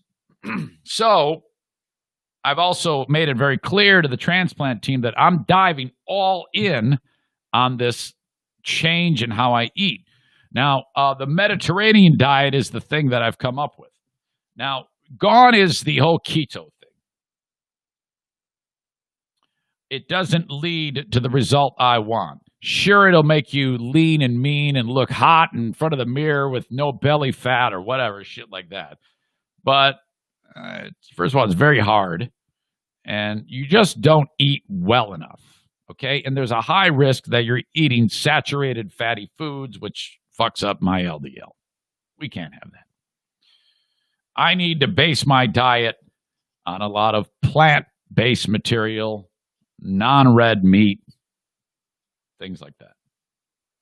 So my wife ordered me a couple of books, and the one that I've gotten into is one called Mediterranean Diet Meal Prep Cookbook. Now, when they say diet, they don't mean like you're dieting to lose weight. It's what you eat as part of your diet, okay? It's not like you're dieting, because believe me, you're eating a lot of food with this. This is not a commercial for it, but I just found it really, really interesting. So a lot of the stuff is food that people eat in that part of the world. Fish a few times a week. You're gonna have, like I said, the least of what you'll eat is red meat. But I'm looking at these recipes, and I'm not gonna go and break down them by the recipe right now or anything like that, because that would be boring as shit. But I'm sure you'll hear about it as I eat it, as time passes. But not only is it hard, you have to prepare for this type of thing, but this freaking book makes it so that on one day a week, I make like an entire week's worth of food and put them into little containers. And that's why it's called the Meal Prep Cookbook. So what this would involve is you're going to guarantee that you're going to eat awesomely and really good food and really good for you food, and you're making all of it. And you always have it on hand, because the biggest problem for a person like me is time. You run out of time, and then all of a sudden you're looking in the fridge for something to eat, and oh shit, let me grab this bagel and put peanut butter and jelly on it. A1C, pop, pop, pop. LDL, pop, pop, pop. So, okay, you have to be prepared. And so this book gives you all you need to know about how to do this. And so basically how this will work is on a Saturday, I would shop, and then on Sunday, I would cook. And then I have food for the whole damn week. Now, like, for example, they start you off easy with just basically four things that I make on a Sunday. Like this Sunday, I would make this. And then you put it into the portion containers. You got to have a lot of these freaking containers. You don't have the containers, you're fucked. I mean, like, they look like bento boxes. You actually have to buy the plasticware. And then have at it. So at one time, like I said, you shop on Saturday, and they give you the whole shopping list for all of the things you need, everything, and the equipment you'll need to do it. So that's like part of the preparation. And then the next thing you do is they give you step by step how to cook 1, 2, 3, 4 meals at the same time. So you got like salmon going in one spot of the kitchen and turkey meatballs going in another spot of the kitchen. And they break it all down so that you don't get overwhelmed. It's fucking amazing. Son of a bitch, am I going to love this. For a person like me who's really kind of disorganized, this takes all of that out of it. And so they tell you what to buy, and all this shit becomes these amazing fucking recipes, man. So I'm really, really excited about this, because not only will it taste good, but I'll always have food. I'll eat well. I'll be reducing my LDL. I'll be lowering my A1C, and it'll be great. And I'll just feel so good about this. This is actually going to help me mentally to have this type of preparation. So, like I said, like the recipe, like this one, the ones I'll make this week are turkey meatballs with tomato sauce and roasted spaghetti squash. I don't know what spaghetti squash is, but they'll tell me. I'll eat anything. I'll eat anything except water chestnuts and beets. roasted za'atar salmon with peppers and sweet potatoes, carrot chickpea fritters. No idea. I'm eating this more out of function than I am taste. I don't give a shit what it tastes like, but I know it's going to taste good. But first and foremost, I'm worried about my one kidney. I don't want to have problems post-surgery. And cherry, vanilla, and almond overnight oats. Okay, so basically, I know this book backward and forward. I eat everything out of this book. Eric lives a long life with one kidney. So if you need to know, the Mediterranean Diet Meal Prep Cookbook is what it is called. It allows you to plan all this stuff, and they even got on the cover like the food in the little container. So basically, you know, when you spend a few hours on Sunday making this stuff, and then, you know, the work week starts, and your food's there, grab it, go to work, eat like a king or a queen. It's awesome. And then, you know, you don't have to eat shit all the time. You're actually eating real food, so I'm super stoked about that. Okay, important to me. I thought it would be important to you. What to get in next on this ADD-infused podcast. As always, if you want to reach out to me, please do so. Eric at ericzaneshow.com. That is the Green Clean Technologies inbox. Thank you so much. Shelly says she wants to play paintball. Nice.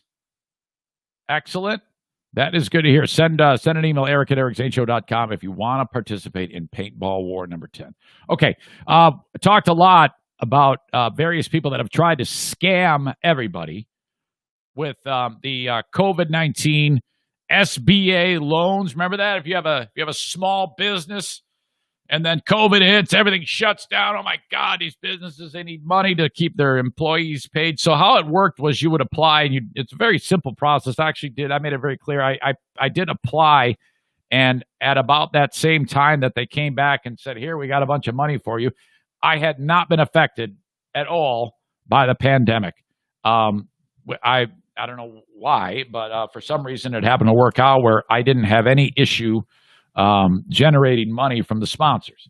So thank God for that. So I turned it down. They offered me, God, it was well over $20,000 for just me. And I'm like, son of a bitch, that is incredible. And it's a loan, but I think you can get like loan forgiveness on it or something like that. I did explore it, but I did not engage it in any way. So that was that. And they made a big deal about it too, because they were sending me emails all the time saying, hey, you didn't claim your money. All you got to do is say, I'll take the money. And then boom, it shows up. But so what a lot of people have done, though, and I've had stories about this, several of them who have been scamming the system. And so the government set it up for that to happen, you to get the money. But what a lot of these assholes didn't consider is that they would be, after the dust settled, doing their groundwork to determine if anybody did, in fact, scam people.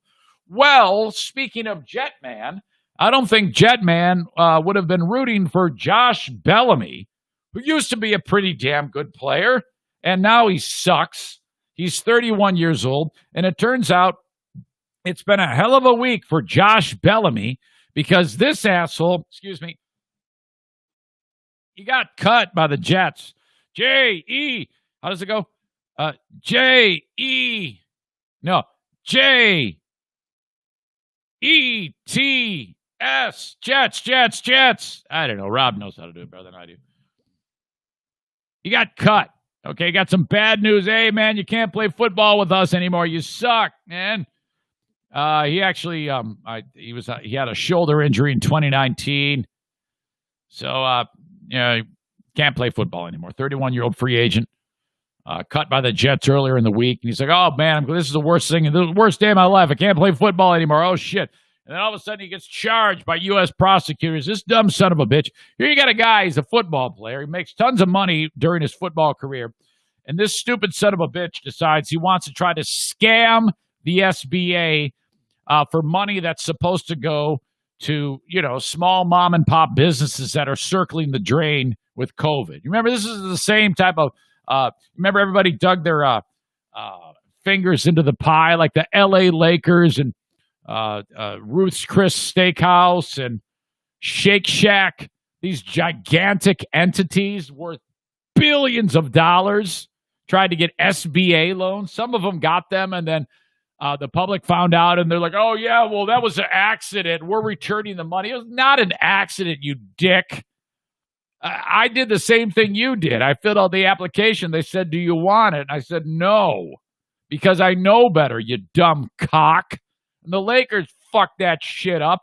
And Bellamy, I'm not saying that the Lakers were trying to scam anybody, but it looked terrible when it was found out that they actually took the money. My God. But this dumb son of a bitch, he actually tried to scam the SBA. He was arrested yesterday morning, facing charges of wire fraud, bank fraud, conspiracy to commit wire and bank fraud as part of the federal criminal complaint, according to the U.S. Department of Justice. The ninth-year NFL veteran allegedly conspired with others to submit numerous fraudulent small business loan applications in order to receive the cash, millions of dollars, guaranteed by the SBA under the Coronavirus Aid, Relief, and Economic Security, or CARES Act. Bellamy, alleged to have obtained a PPP loan, $1,246,565 for his own company, Drip Entertainment, LLC. No idea what goes on there, but it doesn't sound good. Maybe it's like that Cardi B song or something like that. Hey, here comes the Drip Girls. Oh, wow, here they are. Drip Entertainment, LLC. Nice. Bellamy allegedly purchased over $104,000 in luxury goods. Here's the thing. Remember that scene in Goodfellas when the LaGuardia Lufthansa heist? Henry Hill? When they stole all that cash from the airport? And then Robert De Niro's character's lay low, don't buy anything, and the dumb shit comes in with a mink coat on his wife. Oh my God. You can't go and spend all the money, you dumb son of a bitch. He bought $104,000, spent $104,000 in luxury goods using proceeds of his PPP loan, including purchases at Dior, Gucci, and various jewelers. He alleged to have spent approximately $62,774 in PPP loan proceeds at the Seminole Hard Rock Hotel and Casino. Damn it, hang on. Throat. Damn it, sorry. Rona. And also withdrew over $302,000. Bellamy also allegedly sought PPP loans on behalf of his family members and close associates. Together with co-conspirators, Bellamy's scheme allegedly sought more than $24 million in total PPP loan relief. These scumbags need to be locked up for life and pay back anything that they have. They have leftover money. They need to give it back. They need to pay the restitution and then some. That money was needed for various businesses that probably went belly up because that money dried up. Okay? So think about that. That is just absolutely ridiculous. Many of those loan applications, per the Department of Justice, received approval and resulted in the distribution of at least $174 million in funds. Oh, my God. Sorry. $17.4 million in this one scheme in funds surrounding Bellamy. My God, here the government sets this up so that very quickly the money can get into the hands of those that need it most. And whatever, there is no such thing as the honor system. How hard is it? You know it's shitty. The world is a shitty place when you get a guy who's paid millions of dollars and he can't even keep his hands off of that money. What a fucking shit show.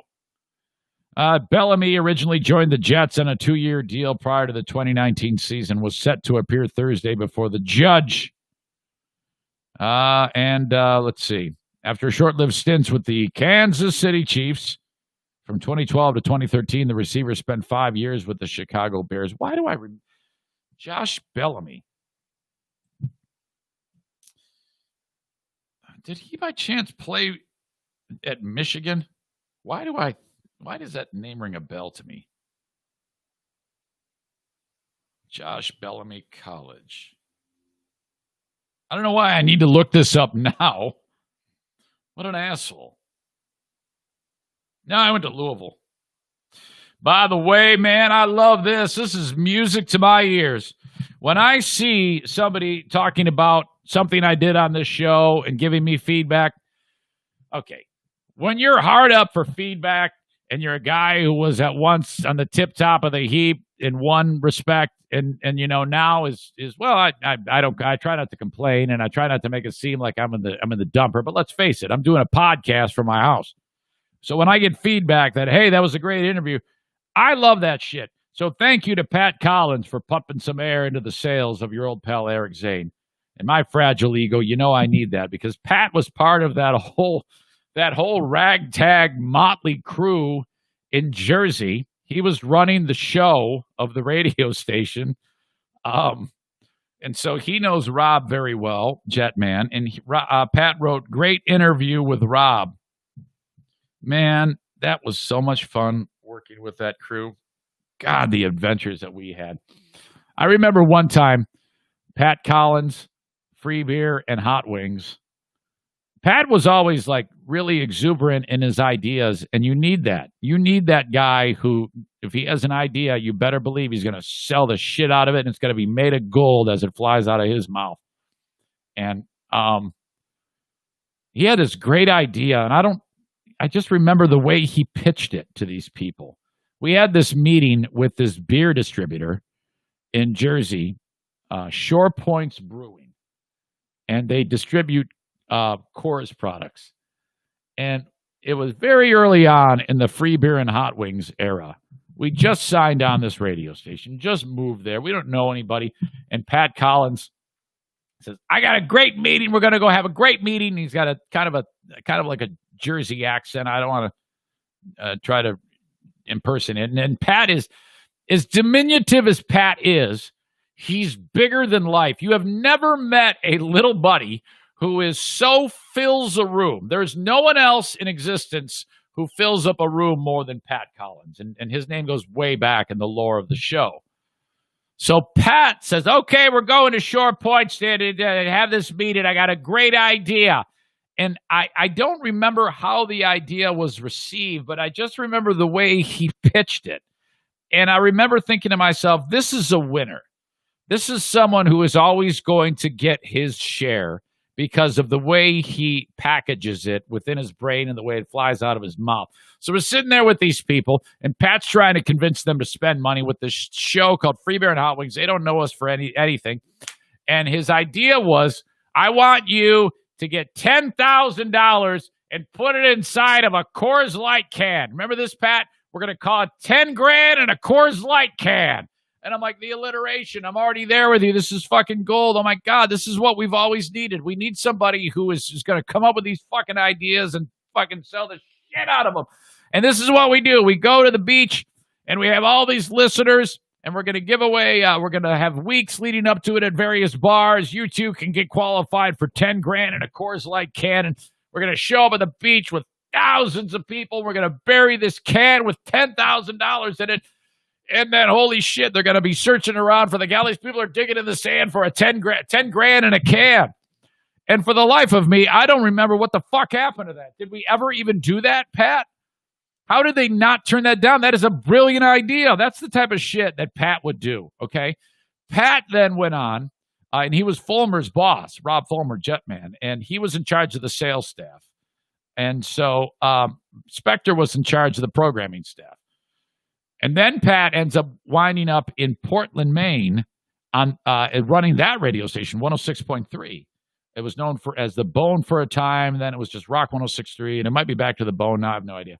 But Pat was running it, and motherfucker, son of a bitch, man. When we signed on there, we didn't know what to expect. We took over for Howard on that radio station, and we were one of the few shows that actually was successful taking over for Howard. We were successful taking over for Howard in Albany, New York, successful taking over for Howard on Cape Cod, successful taking over for Howard in Portland, Maine. And I credit the radio stations and just the show. I mean, who we were. Meanwhile, all these other radio stations are putting out fucking Rover, and it sucked shit. David Lee Roth, what the fuck was that? Adam Carolla, terrible. Everybody died. There was only one show that did not die, and it was ours, motherfucker. And part of that was because of people like Pat. So we go to visit Portland, Maine for the first time. We have no idea what to expect. We pull up to this joint. It was like this sports dome where you like would shoot golf balls, but they had like the stage and chairs lined up. We're like, holy fuck, man, are you kidding? There's going to be this many people? The next day, it's lined up all the way out in the parking lot. People everywhere like, oh, my God, I have no idea. Pat, man, holy shit. And then the people just packed him in, man. And then Pat, he was really, really concerned with how it looked and how it sounded, which too often at these radio stations, they don't get that. They don't get the showbiz side of it about what comes out of the radio speakers. So he made it his goal that whenever we were coming back from the commercials and the show was being rejoined by the music, he had to have the people screaming. So he himself was the barker going, come on, make noise. And everybody's losing their shit as we come back from commercial. And so that like set the tone for how a live show had to be. And it was never eclipsed. Never.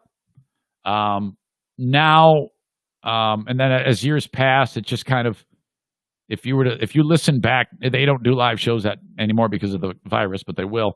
If you listen, it's deathly silent because there's no Pat Collins there to teach people how appropriately to be in a studio audience, or a venue audience. And it's kind of like there's no one who does that. And the only difference is that these radio stations don't have a Pat Collins. To me, Pat Collins, Rob Fulmer, and the way we blended together, it was the best of all worlds. Ass-kicking sales, ass-kicking showbiz, all of those little details, nothing was forgotten. And man, we did a lot. Damn it. God, I am so proud and happy of those times. I look back very, very fondly on those moments. So thank you, Pat, for the nice thoughts about the interview with Rob. All right, look, we got to talk about the story about Skip Bayless and his, this is long. This is a 12-minute bit that I'm going to play for you. But I think it's important. And I think it's good. I think it's compelling. I talked about this a little bit already. Dak Prescott's a quarterback for the Cowboys. Dude's awesome. He's had a rough go. If you follow his history, he was really, really in with his mom, and his mom really helped him become the man that he is. And then she died, man. It was awful. So, that's tough. So, after the passing of his mother, Prescott's brother took it harder. Well, they all took it very hard, I'm sure, as you would expect. Well, his brother dies not that long ago. I was like, what the hell just happened to Dak Prescott's brother? Oh, my God. Well, it was revealed recently that his brother actually killed himself. And so, okay, that. So you have all these things piling up on the brain of Prescott, Dallas Cowboys quarterback. So he then recently came out and talked about how that with COVID, he had a terrible time with depression. And, that's it. That's the story. There is nothing more that needs to be said. Anybody who has dealt with any type of mental disturbance in their own personal force. I don't suffer from depression, but I do go down the road of anxiety and panic attacks, and they're a bitch. And as I talked about early in this show, the most recent one that I had, and I actually had a blip 2 days ago, which I navigated on my own. I was able to get myself through it. It wasn't nearly as bad as 2 weeks ago. And for me, it's all centered around money. It's all centered around, is this going to last? Is this podcast going to work? Am I going to be able to keep doing this? And then what the game I play with myself is, and I do that what if game. What if it doesn't work out? What if this? And I'm looking into my own idiot crystal ball, predicting my own future, and it's all bleak. And then I have a terrible time. 2.5 weeks ago, I had a really bad spell. I talked about it in this podcast. I had a lot of people reach out to me and said, oh my God, you're describing me, man. Holy shit. So that of what I talked about there is obviously a lot of people have this same scenario happen to them. So my point is, it's all very, very different. and no two people are alike. So when Dak Prescott comes out and says, hey, this is what happened to me, that's huge for a lot of people. Okay? It's absolutely great. As awful as it is to suffer from that, if somebody has the nerve, because that's not easy to express your weakness, your vulnerability, to be that transparent and real and genuine about your own psyche, that's legit, real woman, real man shit, okay? Doesn't get any more real than that. And, for him to talk about it, it makes him stronger. It makes other people stronger. There is no downside to that. None. And maybe at the end of the day, you can get through it okay and not have a spell or a lapse, and you're like, fuck, man, I had a great day today. That's all you're looking for, right? He does it.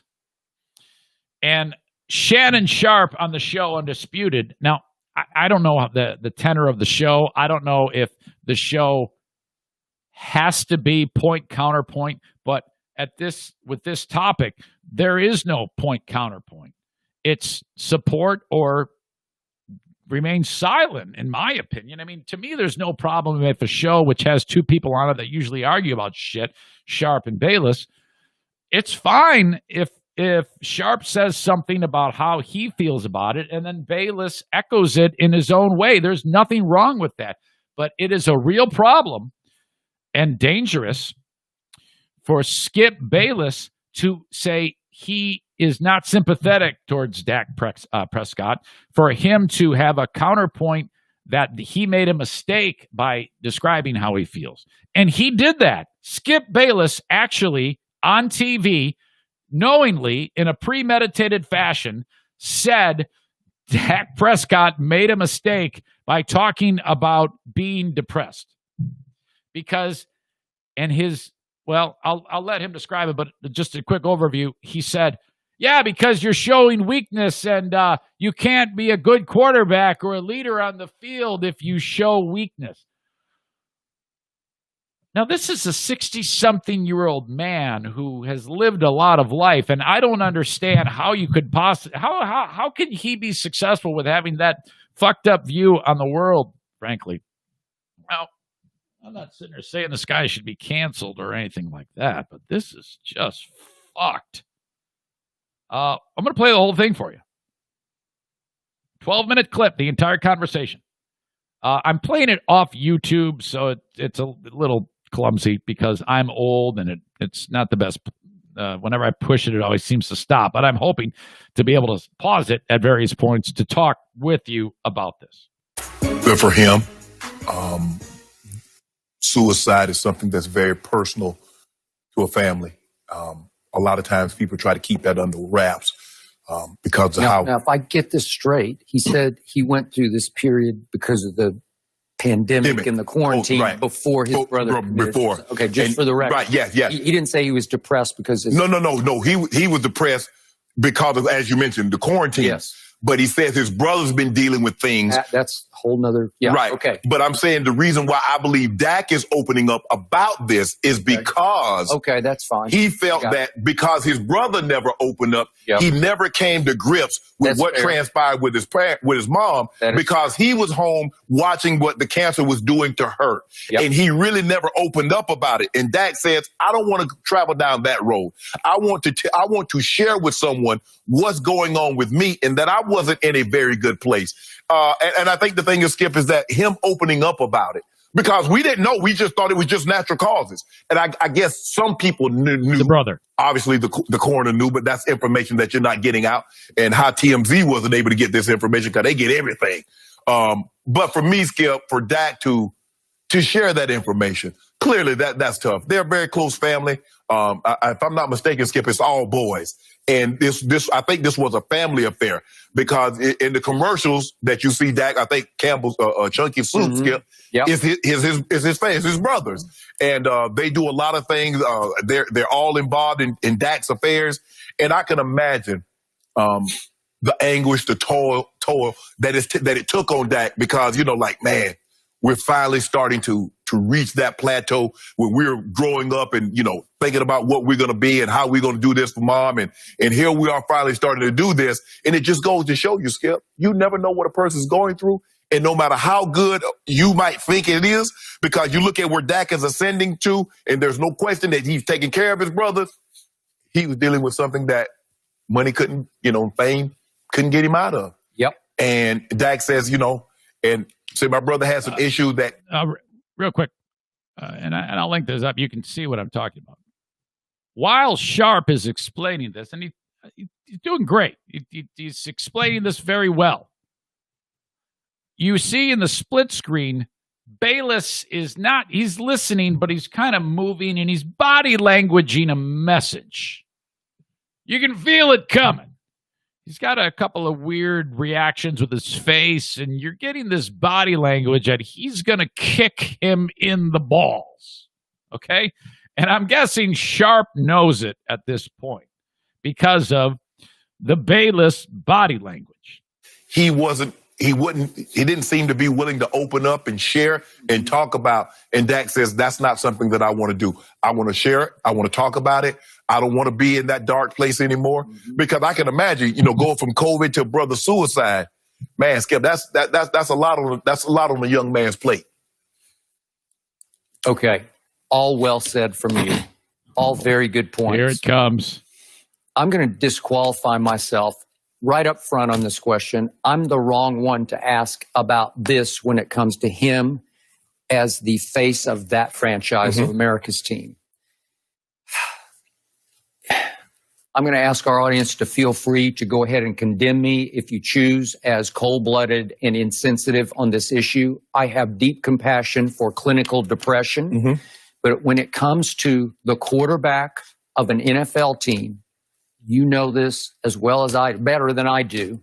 It's the ultimate leadership position in sports. Am I right about that? You are commanding an entire franchise. What's the roster now? Is it 53 still? 53, but I think they got like 15 practice squad guys. Get to your you're bullshit. Commanding a lot of young men and some older men. And they're all looking to you to be their CEO, to be in charge of the football team. Because of all that, I don't have sympathy for him going public with, I got depressed. I suffered depression early in COVID to the point that I couldn't even go work out. Motherfuck! Look. Dude. The tone at which he says, I got depressed like that. Yikes. Oh my God. And I don't have sympathy. And so the implication is, and he's going to say it, you can't talk about this if you are the leader of the football team. Oh, okay. He's the quarterback of America's team. And you know and I know. This is embarrassing. The sport that you play, it is dog eat dog. It is no compassion, no quarter given on the football field. If you reveal publicly any little weakness, it can affect your team's ability to believe in you in the toughest spots. And it definitely can. That is such bullshit.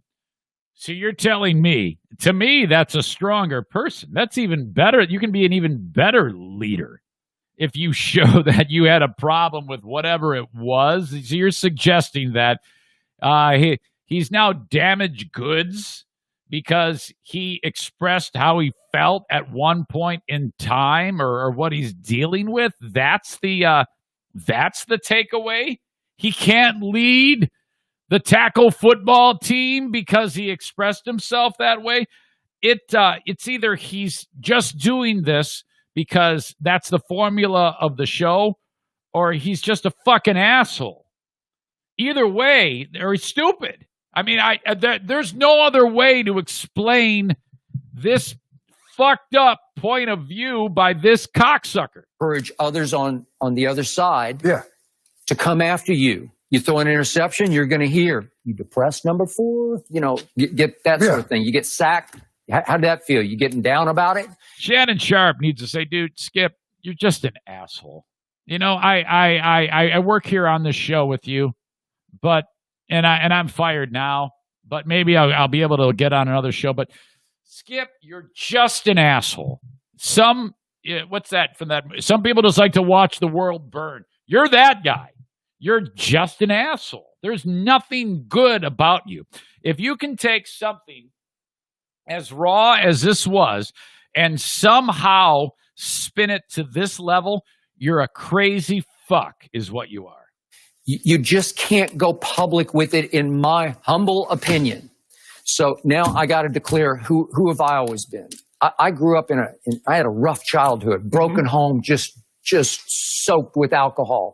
This is where he's going to say, this is what you got to do when you have rough times. You just got to suck it up like I did. I had some really low moments in my childhood, and I just kept fighting. I fought through every one of them. I've had some low moments professionally where some dark times happened. Well, you're about to hit a lower one right now. And you've been through it too. And you know, and I know, you just fight. You got to fight back. You gotta do man stuff. You know, you gotta go buy a pit bull and do guy things and be a man and bottle it all up and squash it down and don't talk about it. Then you fight through it. This is such a horrible take, and it's remarkable, really, that this is his Dak Prescott is wrong for talking about the rough spot he was in. That's actually what he's saying, and he's saying he has no sympathy for him as well. Into the depression. You try to rise above it because it's just how you're built. That's how he's rising above it, you asshole. He's trying to help people, you fucking dick. I'm built. Right. I believe it's how that man is built. Rise above it. I got to tell you, it's been a long time since I was more stunned by quotes than what he told, I think it was Graham Benzinger in the interview that's going to air tonight. You're stunned because he said he had an emotional problem? Yeah, nobody ever talks about that. Hell. I think the thing is, Skip, is that, like you always tell me, you like to place yourself in that position. I do. And you probably wouldn't have shared what Dak shared. You just can't. Yeah, here's why this show sucks, okay? Sharp is furious right now. He's too big of a pussy to call this asshole out. This would be a good show if Sharp would say, sometimes I just don't understand you. Sometimes it's mind-boggling how far out of your way you go to be wrong. The effort, the extent, the far-reaching nature of this horrible point of view in which you're actually speaking clearly on something as insane as this is beyond. Now that's shocking. That is shocking to me. For the good of your franchise and your football team, and in the end, what good, your own psyche. But what good is that, Skip, if you don't share it, but you're dealing with it internally?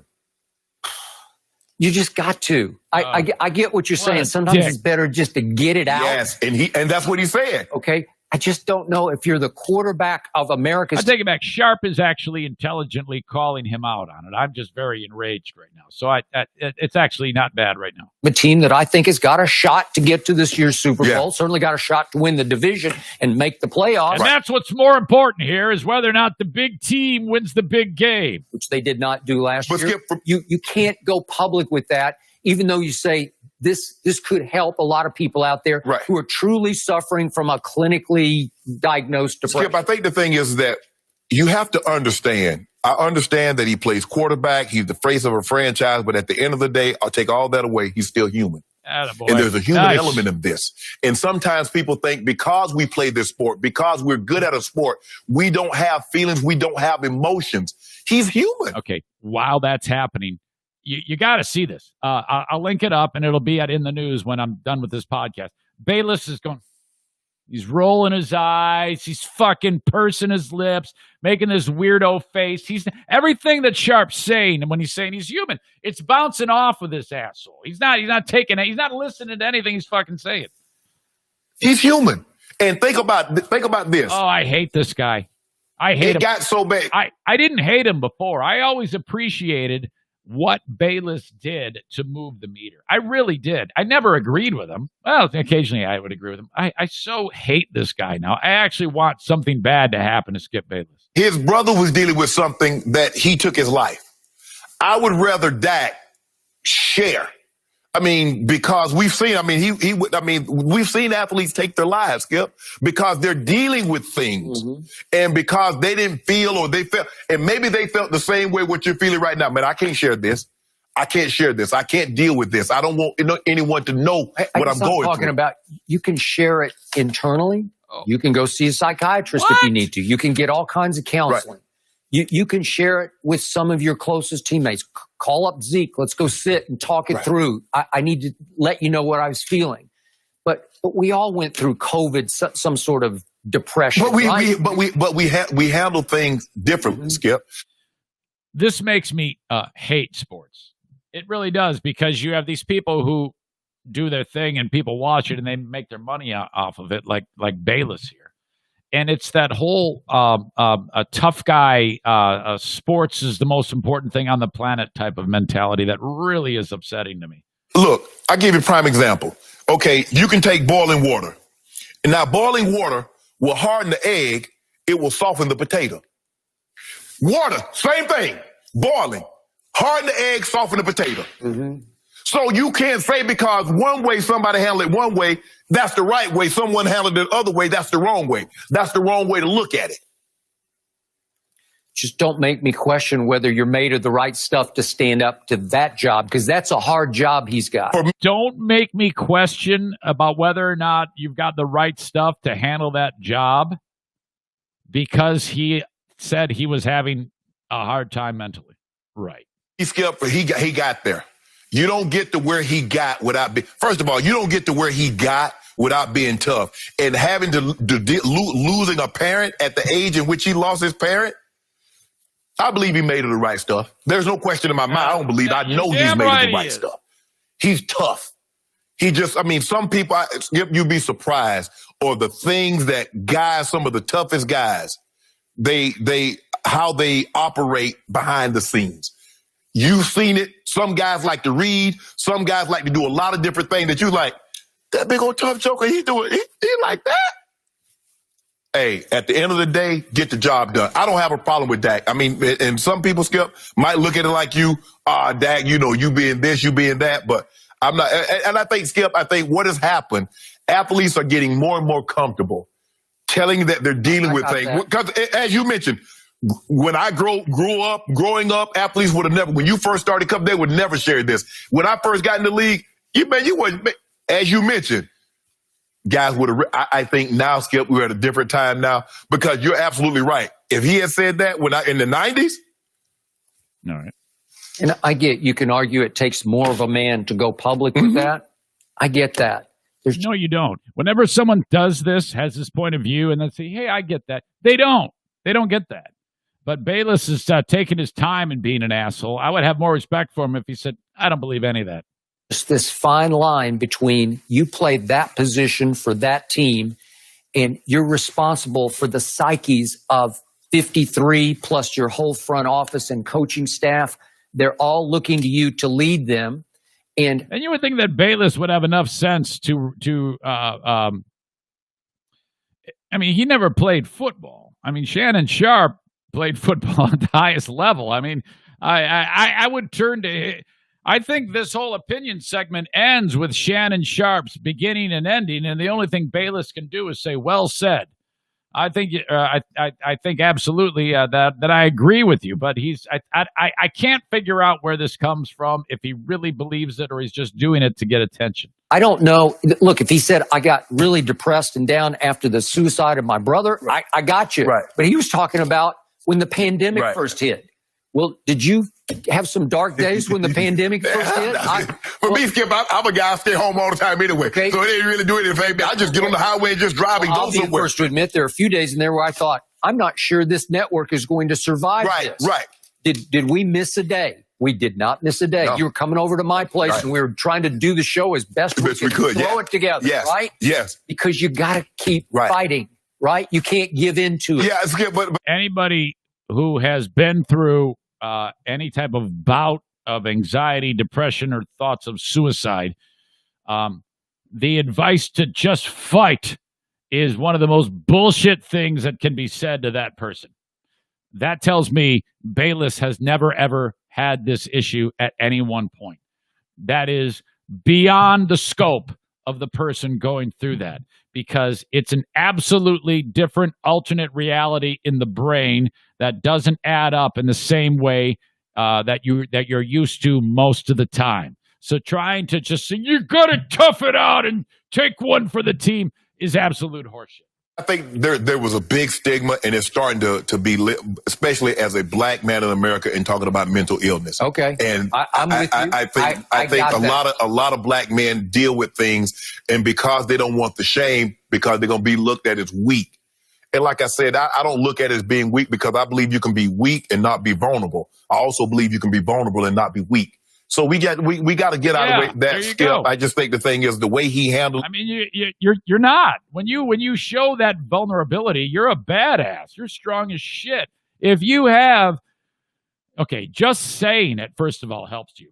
Second of all, the feedback that you get from people who say you've helped me, that pumps your tires up, man. That makes you feel like you're a badass. I know I do. I feel very good about me when I express myself. I feel very good about me, and my mental well-being improves when people say, hey, you helped me. I feel like I could run through a fucking wall. Nobody's going to knock me off a pedestal and tell me that I'm a loser, a piece of shit, or this or that, or washed up, because I know I make an impact when I talk about it myself, and it makes me feel very good. So this guy doesn't know what the fuck he's talking about. I'm guessing that Dak Prescott feels great about himself and is stronger than ever because he expressed himself. And I try my best, and I used to do this all the time. Man, I wouldn't handle it like that. Well, unless you're under the exact situation, it's hard to say how you would or wouldn't handle a situation. Yep, I agree. So I reiterate, I'm probably the wrong one to ask about this, and I could be completely wrong about this, but I stand by what I believe. This is the way I view he's doubling down. He's talking about. He's doubling down. Got to respect different opinions here, and I respect Dak Prescott for having a voice in all this, because everyone I wish she would have came back and she said, well, I'm hot, and Skip, fuck off. with stress and loss in a different way. We can never put ourselves in their shoes exactly. Guys, the Clippers, Stop vocal fry. they might be already All right, showing... let's talk about the Clippers. Well, there you go. Yahoo Sports adds this. This all happened on World Suicide Prevention Day. Oh no! World Suicide Prevention Day, amplifying Bayless's normal level of absurdity to a stance that's dangerous and irresponsible. Drew plenty of rightful backlash. FS1 responded that they had a talk with them. Dak Prescott and his brother Tad responded. According to the Yahoo Sports article, Dak delivered a nuanced response, continuing to advocate for mental health awareness and breaking down the stigma of discussing difficult issues. Being a leader is about being genuine and being real, Prescott said in a statement released by the Cowboys' official website. As I said, if I wouldn't have talked about those things to the people that I did, I wouldn't have realized my friends and a lot more people go through them. In relation to his comments about mental health and the death of his brother Jace, Dak Prescott was asked today if he gave any thought to the idea that leaders aren't supposed to show vulnerability. His response: no, I think that's a fake leader. Being a leader is about being genuine and being real. As I said, I wouldn't have talked about those things to the people I did. I wouldn't have realized my friends and a lot more people go through them, and they are as common as they are. And they are as common as they are. I don't think for 1 second, leader or not, I don't care how big a person you are, if you are not mentally healthy and you are not thinking the right way, then you are not going to be able to lead people the right way. Well, I guess Skip Bayless would say you're fucked then if that's the case, because you talked about it, so you're weak. But if you didn't talk about it, well, you're broken. So I guess you should just retire or kill yourself, according to Skip Bayless. Before I even lead, I have to make sure my mind is in the right place to do that and lead people to where they want to be. I think that is important, to be vulnerable, to be genuine, and to be transparent. That goes a long way when you are a leader and your voice is being heard by so many people that you can inspire. Signed, Dak Prescott. Game, set, match. Skip Bayless, go fuck yourself. What an asshole. Really makes me angry. His whole demeanor in that snarky tone of voice. Somebody needs to kick the fuck out of Skip Bayless. I really believe that. Damn it. That was awful. Terrible, terrible thing. A lot of people are calling for his job. I don't know if that's going to happen. That's a tough spot to be in. You know, what do you do? I mean, if it were me, I would be so wrought with emotion. If I ran that network, I would be like, you know, you're just such a dick. It's not worth it. It's I'm going to cut my losses. This is kind of like, when I kept getting in trouble with Town Square, it wasn't quite the magnitude, because making fun of Joel's pants isn't quite the same as saying that you think that the guy who was suicidal should have kept it to himself. But again, another example. Made fun of Joel's pants. Get the fuck out. Skip Bayless on World Suicide Prevention Day says, yeah, bottle that shit up and don't be a pussy. He keeps his job. Fuck me. Fuck. All right. A&E Heating and Cooling, thank you so much. This is so cool. Joe Martinez has teamed up with the Comfort Maker air conditioners and furnaces. Comfort with confidence. He reached out to me a few weeks ago and said, I want to give away a full install of a high-efficiency furnace system to one of your audience members. How are we going to do that? I go, well, I know exactly how we're going to do it, buddy. What I want you to do is reach out to me, Eric at ericzaneshow.com. And, you know, I mean, there's a lot of people with a ton of shit on their plate.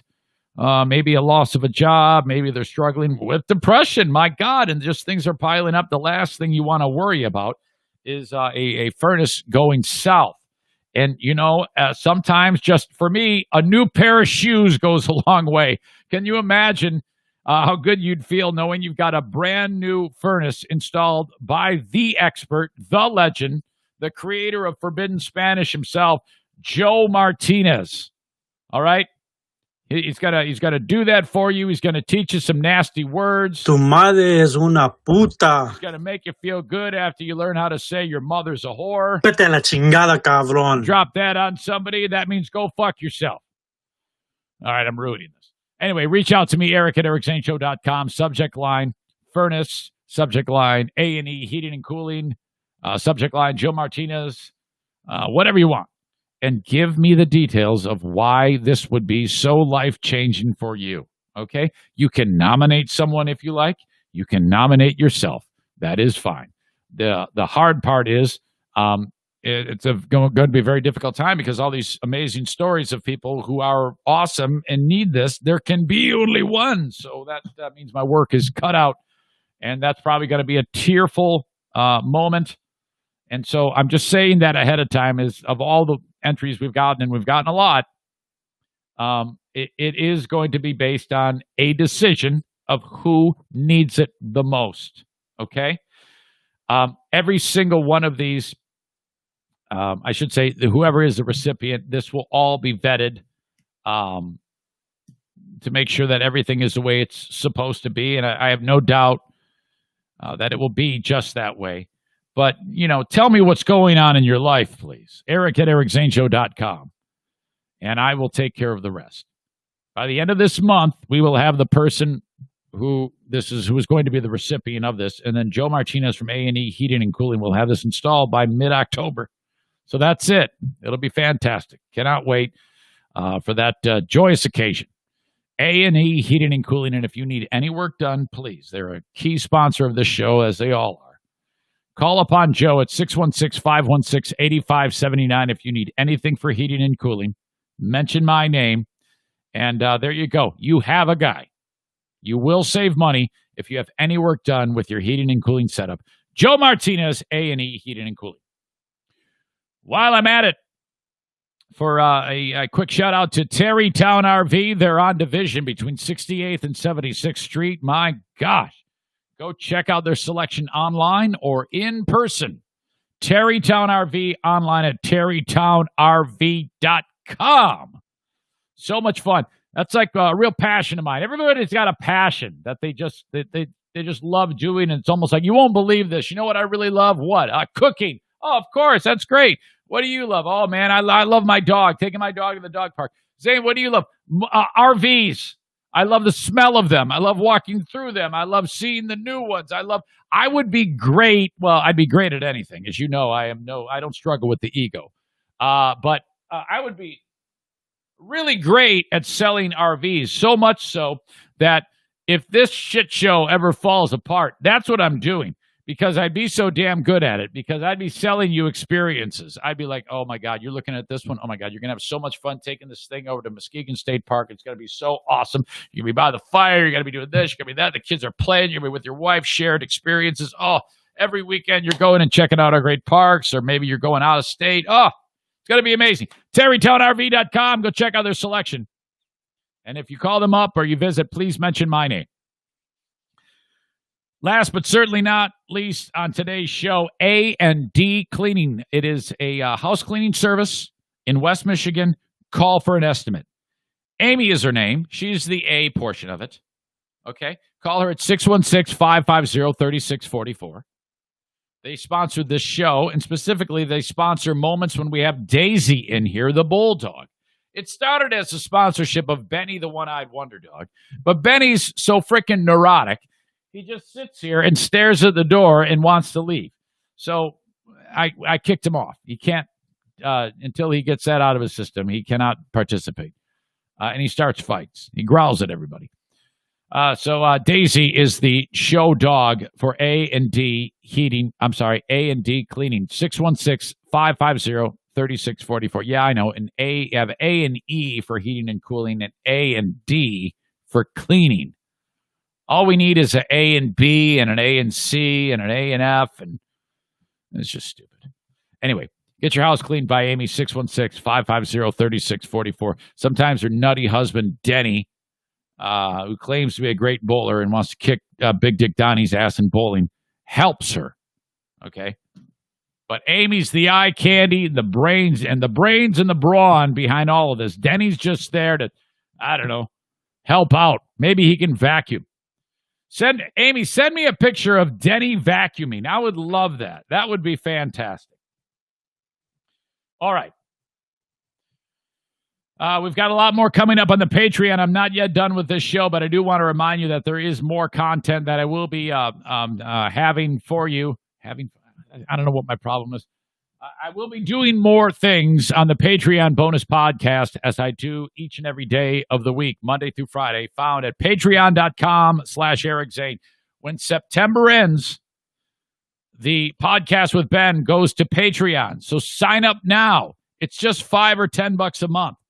It is not powered by advertising. It is powered by your dollars. So it's basically just, all of that content powered by you, the audience. And I really am dependent upon it. $5 or $10 a month. Hell, if you like the free podcast, I don't even care if you don't listen to the Patreon. If you're supporting the show, you're helping keeping us in business for as long as we can doing this podcast. $5 or $10 a month on Patreon. So you've all this has happened before, where a woman falls in love with guy. She thinks, but she's crazy. So guy's like, man, I don't know, man. She's kind of nutty. I don't think I want to be associated with her anymore. And she's getting a vibe that maybe you might break up with her. So, things start to get weird. And then this has happened in the past, where crazy bitch decides that if she can't have him, nobody can have him. Now, this isn't a murder or even attempted murder or injury or anything like that, but it's a frame-up. Crazy, conniving bitch in Spain decided that she wanted to frame up the boyfriend because obviously he's going to break up with her or something like that. Or she's just crazy, crazy maniac. And So she put the plan in motion. This happened back in 2016, but the story just, there's an ending to the story because she was just sentenced, this sick maniac. Her idea was she's going to hurt herself and say that dude did it to get him in trouble. Okay, now the problem is she's not really thinking this through that clearly. She's like the Skip Bayless in this. And so if you're that crazy to come up with that plan, you know it's not going to be sound. And it didn't take much to be able to confirm that the dude did not, in fact, harm her in any way. So she's got cuts all over her, and there's video surveillance. And I'm saving the best part of the story for last. So Kenny, don't spoil it if you know it. And she like cuts herself, and she says, "Look, oh my God, my boyfriend cut me. He's crazy. God help me." Well, he had an alibi. Dude's brother says, "Yeah, he was sleeping here the whole time." Problem number one. Problem number two, there's video surveillance of this crazy bitch buying all this shit. And problem three, where the incidents went down, only her car was seen in a surveillance camera. So it didn't take very long before the cops like, "Oh boy, this sick bitch, she did all this herself. This guy, he's free and clear. She's charged. She's arrested. She's charged. She's getting 10 years in prison for this whole scam." And she has a lot of fines that she has to pay. Vanessa Gesto is in deep, deep caca. She accused her former boyfriend, Ivan Rico, of kidnapping her outside her home and later abandoning her half naked and injured. And she called the cops. The cops like, "Oh, my God, lady, we'll help you." Story began to unravel when investigators uncovered the closed-circuit TV footage like I talked about from the store, showing that the lady was buying the materials in her quote-unquote kidnap kit, including the knives that she used to harm herself. I'm keeping the best part for last. Again, I haven't told you the best part.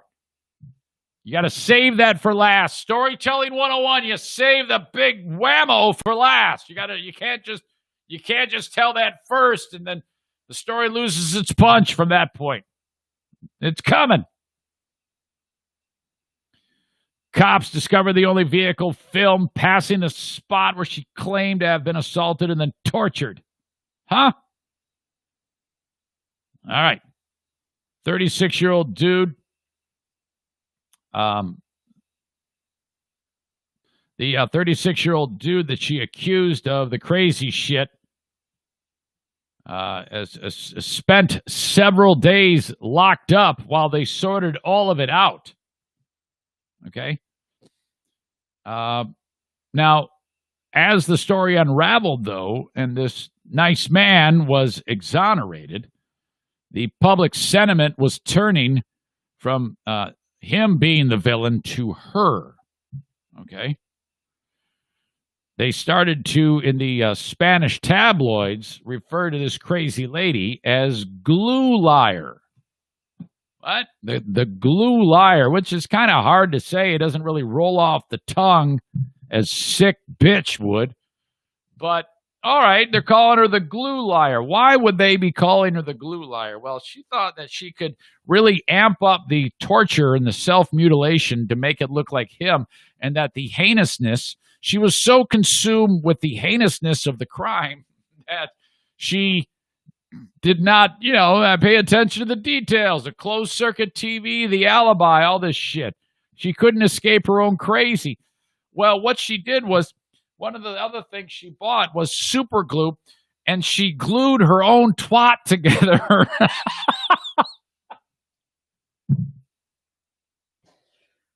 She took the glue, the fucking super glue, and she put it on one lip and put it together. She glued her vagina shut. Wow. Okay. Where to begin? I mean, first of all, we need more details in the story about, is the vagina now open? I mean, Was it as simple as getting some type of solvent, which that very sensitive tissue on the vagina? I mean, it's like a raw steak there. I mean, you can't be putting super glue onto lips like that. That is really that would be very painful. My God.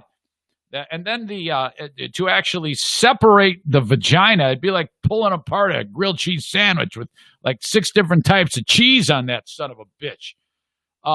It would be horrible. I mean, you would have to take some type of solvent and either pour it right on or twat or wipe it with a Q-tip and then kind of do that pull motion. Oh, God. And how'd you like to be the emergency worker who had to unglue the woman's vagina? My God. So I wish the story said, yes, she is sentenced to 10 years and she now has to pay all this restitution. The vagina now looks like a bad roast beef sandwich or something like that. We need a picture of the vagina because I, for one, would at least love to at least see once a glued shut vagina when it's glued and when it's closed. I think that good reporting would lend to a close-up picture of the glued vagina.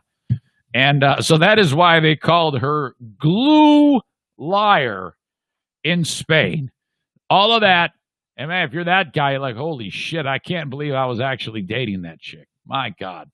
Folks, as always, I want to thank you for being part of this ridiculous podcast. We covered a lot of ground today. Not a record, but plenty of time. Sitting at about 2 hours and 20 minutes. I want to thank the feedback I got. Thanks, Pat, for the text. Thank you to Jetman, Rob Fulmer. You can follow Jetman on Instagram if you want to check out my pal Jetman. Okay, and that's it for the week of the show. I hope you've enjoyed it. I think we had a lot of solid material. Don't be a stranger. Send me an email, eric@ericzaneshow.com. And don't forget, wait a minute. Just dawned on me. I am forgetting one. This podcast is not over yet.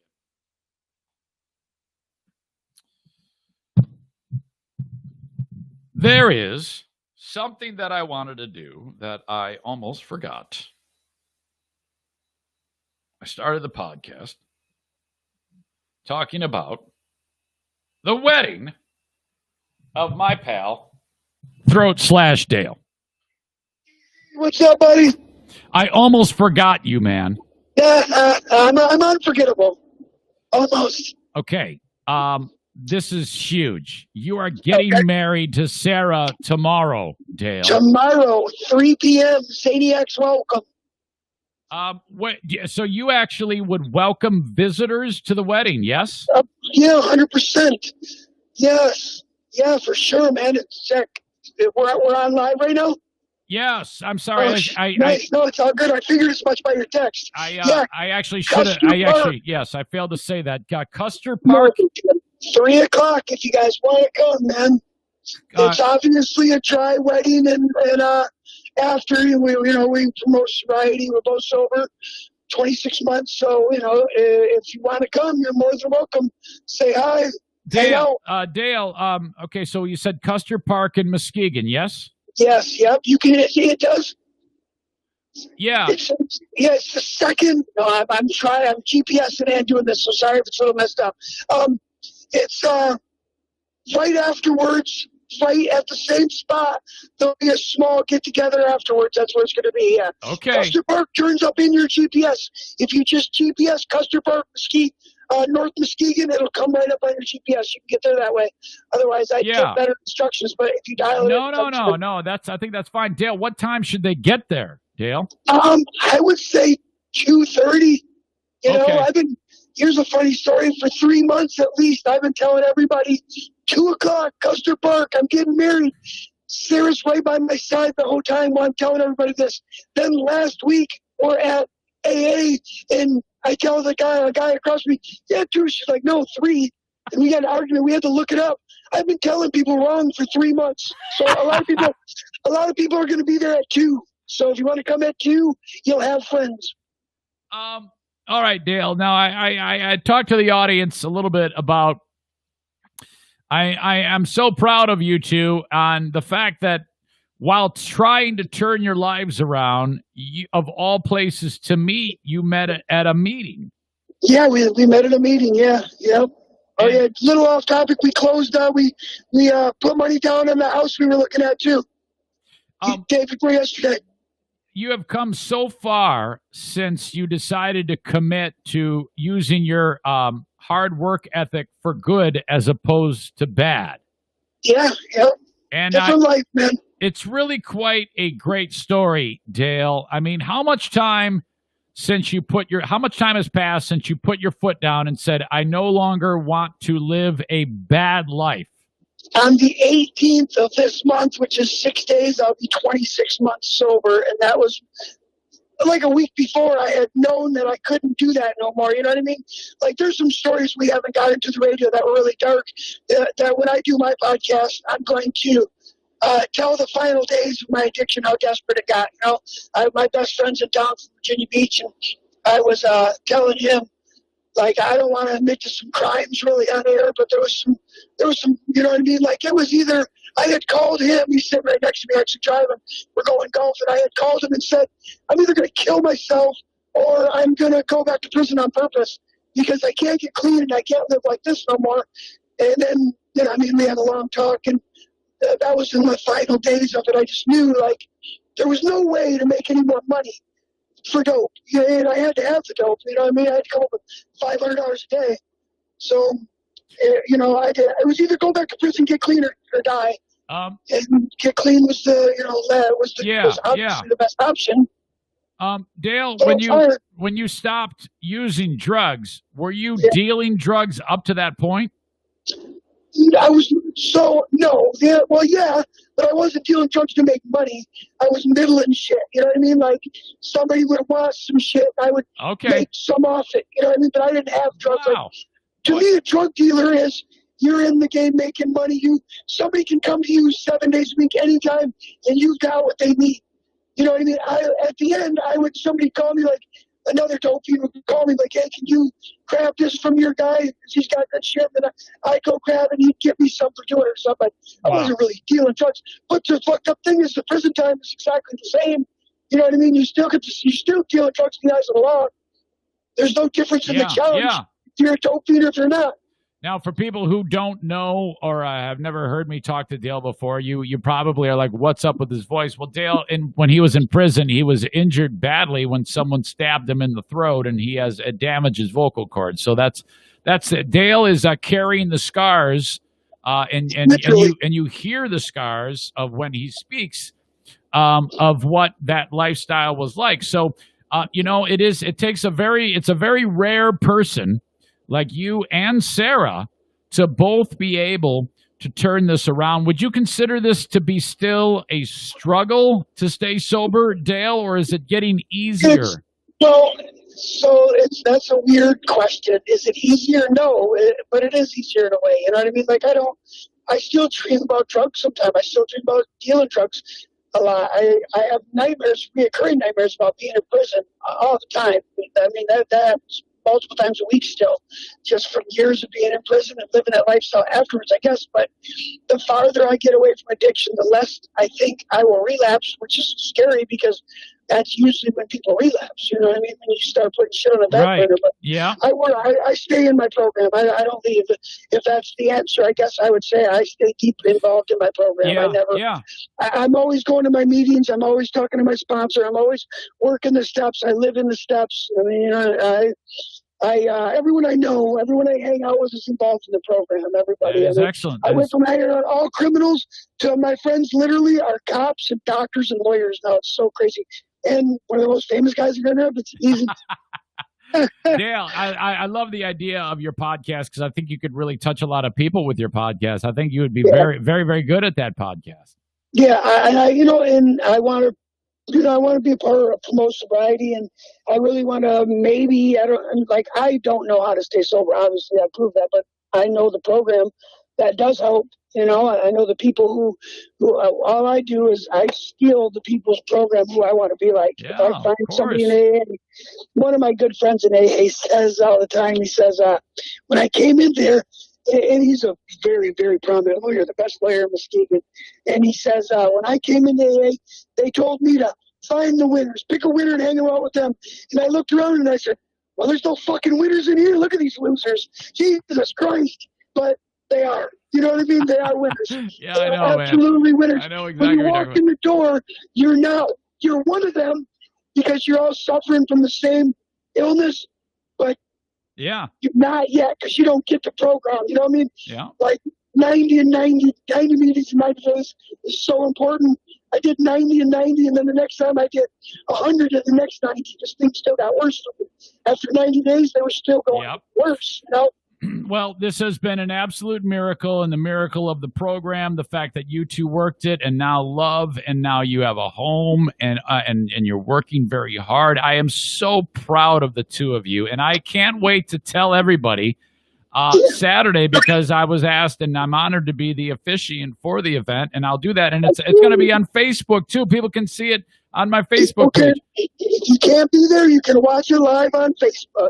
Okay, well, we'll get the live stream going right around the start of it. And I honestly, Dale, it's going to be the easiest job in the world for me to say a few words about you two, and I'm glad that you're able to do that. I'm so happy.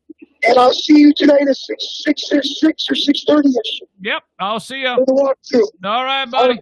All right, easy. Love you guys. Love you too, buddy. Thanks everybody for supporting us. You know it. They love you, Dale. They really do. All right, there you go. The one and only Throat/Dale. Man, I would have been kicking my own ass if I'd have forgot to call Dale. Oh boy. All right, man. That's it. Wait a minute. Where are we? It still ain't a record, but it's a pretty damn long show. I think we packed a lot of good shit in there, you know? All right, folks. Enjoy the rest of your time on the day, and I hope it goes well for you. Don't be a stranger as well. Eric at EricZaneShow.com. We'll talk to you down the road, folks. Bye-bye.